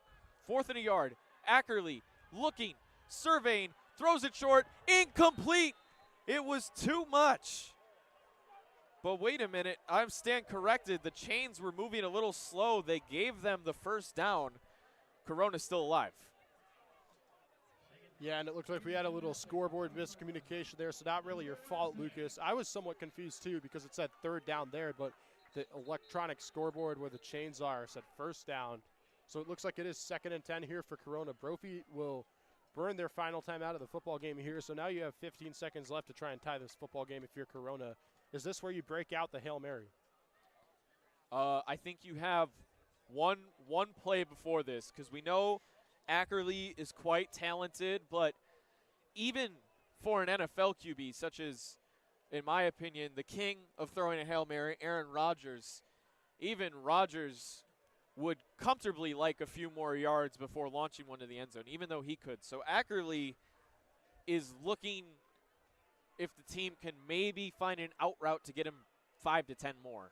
Yeah, and I'll tell you what could be the reason Brophy walks out of here with a win and doesn't give up 6 points or 7 points to Corona or even 8 is because Billy Estep was able to keep the receiver in bounds. That ended up milking the clock, and Billy Estep has been huge all night. He's been my player of the game for Brophy tonight. Big impact, 15 seconds left to go. Ackerley looking for the quick hit, and he's got it. That is about 10 or 11 yards. He finds Quentin Bradley. 11 seconds left to go, and now on the plus side of the field, this is where you start considering taking the shot. Yeah, you might want to, if you're Corona, you might want to run one more of those kinds of plays that they just did right now with Bradley. Try to get a few more yards, run outside, and then as clock expires, go for that big play and see if you can get it in. Ackerley looking, fires right quickly, got it, walks out of bounds at the 34. This time it's Raiden finds Bright. 7 seconds now. If you're feeling really risky, you could maybe look to one more for the sideline because of the soft shell coverage from Brophy, but it's getting dicey here. Yeah, you know, for a second, Lucas, I thought they were going for that big shot immediately, but I knew exactly what they were doing once he threw it out to Raiden on that right sideline because he was going to go out of bounds. He was right there. And now with 7 seconds left, you're at your 35-yard line. You got to get it in here. Brophy coming with 4. Ackerley to the sideline and looking for Swearingen. Too high, incomplete, 3 seconds. And here comes the ball game, ladies and gentlemen. Yeah, this is your football game right here, Lucas. Now we're going to see who comes out of this game with a win, and this is where you absolutely send everybody right now. Hail Mary, Roger Staubach, Dallas Cowboys style. All 4 receivers on that straight route right into the end zone. Ackerley has the arm. We'll have to see if he can deliver. Ackerley's going to get quads to his left, a single receiver to his right. There are 5 Brophy defensive backs lined up within the 10-yard line. There's 3 down linemen and a 4th linebacker. Vandenbosch comes in untouched, forcing Ackerley to make a play. Ackerley scrambles left, and he's going to heave it all he can to the end zone, and it is too much. Looks like an incredible catch was made, but way too far out of the back of the end zone, and the Brophy Broncos walk away with a 7-point victory. Oh man, Lucas, what an ending to this football game. Ackerley in trouble, almost sacked by Bastion Vanderbosch, rolls out to his left, has time to throw, throws it, it's caught, but he overthrew it too far out of bounds, and Brophy wins an incredible football game here tonight from Corona del Sol. I think that last play kind of summarized what this game was. A lot of excitement, a lot of confusion, and a lot of oh so close from both sides, but you know, Brophy takes this one. And have you decided finally on a final decision for player of the game? I have. I said it before. I'll say it again. I think Billy Eastap has come up huge when it mattered so far for the Broncos. Made a great recovery after giving up Corona's first touchdown of the game. I think he's certainly Brophy's player of the game. And one thing to watch out for, too, Brophy improves here to 6-2. Mountain Point lost tonight to a very, very good South Point Catholic team that Brophy has to face at the tail end of the season. So it'll be the 6-2 Broncos and the 5-3 Mountain Point Pride next week in a very important divisional game. Very important in the division, in the section. Can determine a lot of things in those standings, both in conference and in the open play. But any final thoughts for you tonight, Avi? Yeah, I think it was a hard-fought battle between both teams. I think there's certainly some stuff you want to work on if you're Brophy, especially with penalties and almost giving the game away to Corona del Sol. But, I mean, a win is a win. You have to take what you get, and now you got to prepare for a very tough Mountain Point team that's going to come at you with everything they've got. Should be an exciting one next week. But from Southern Tempe at Corona del Sol High School, for my color analyst, Avi Singh, and our technical director, Josh Jones, from the broadcast booth, I am Lucas Metzner. Have a nice night. So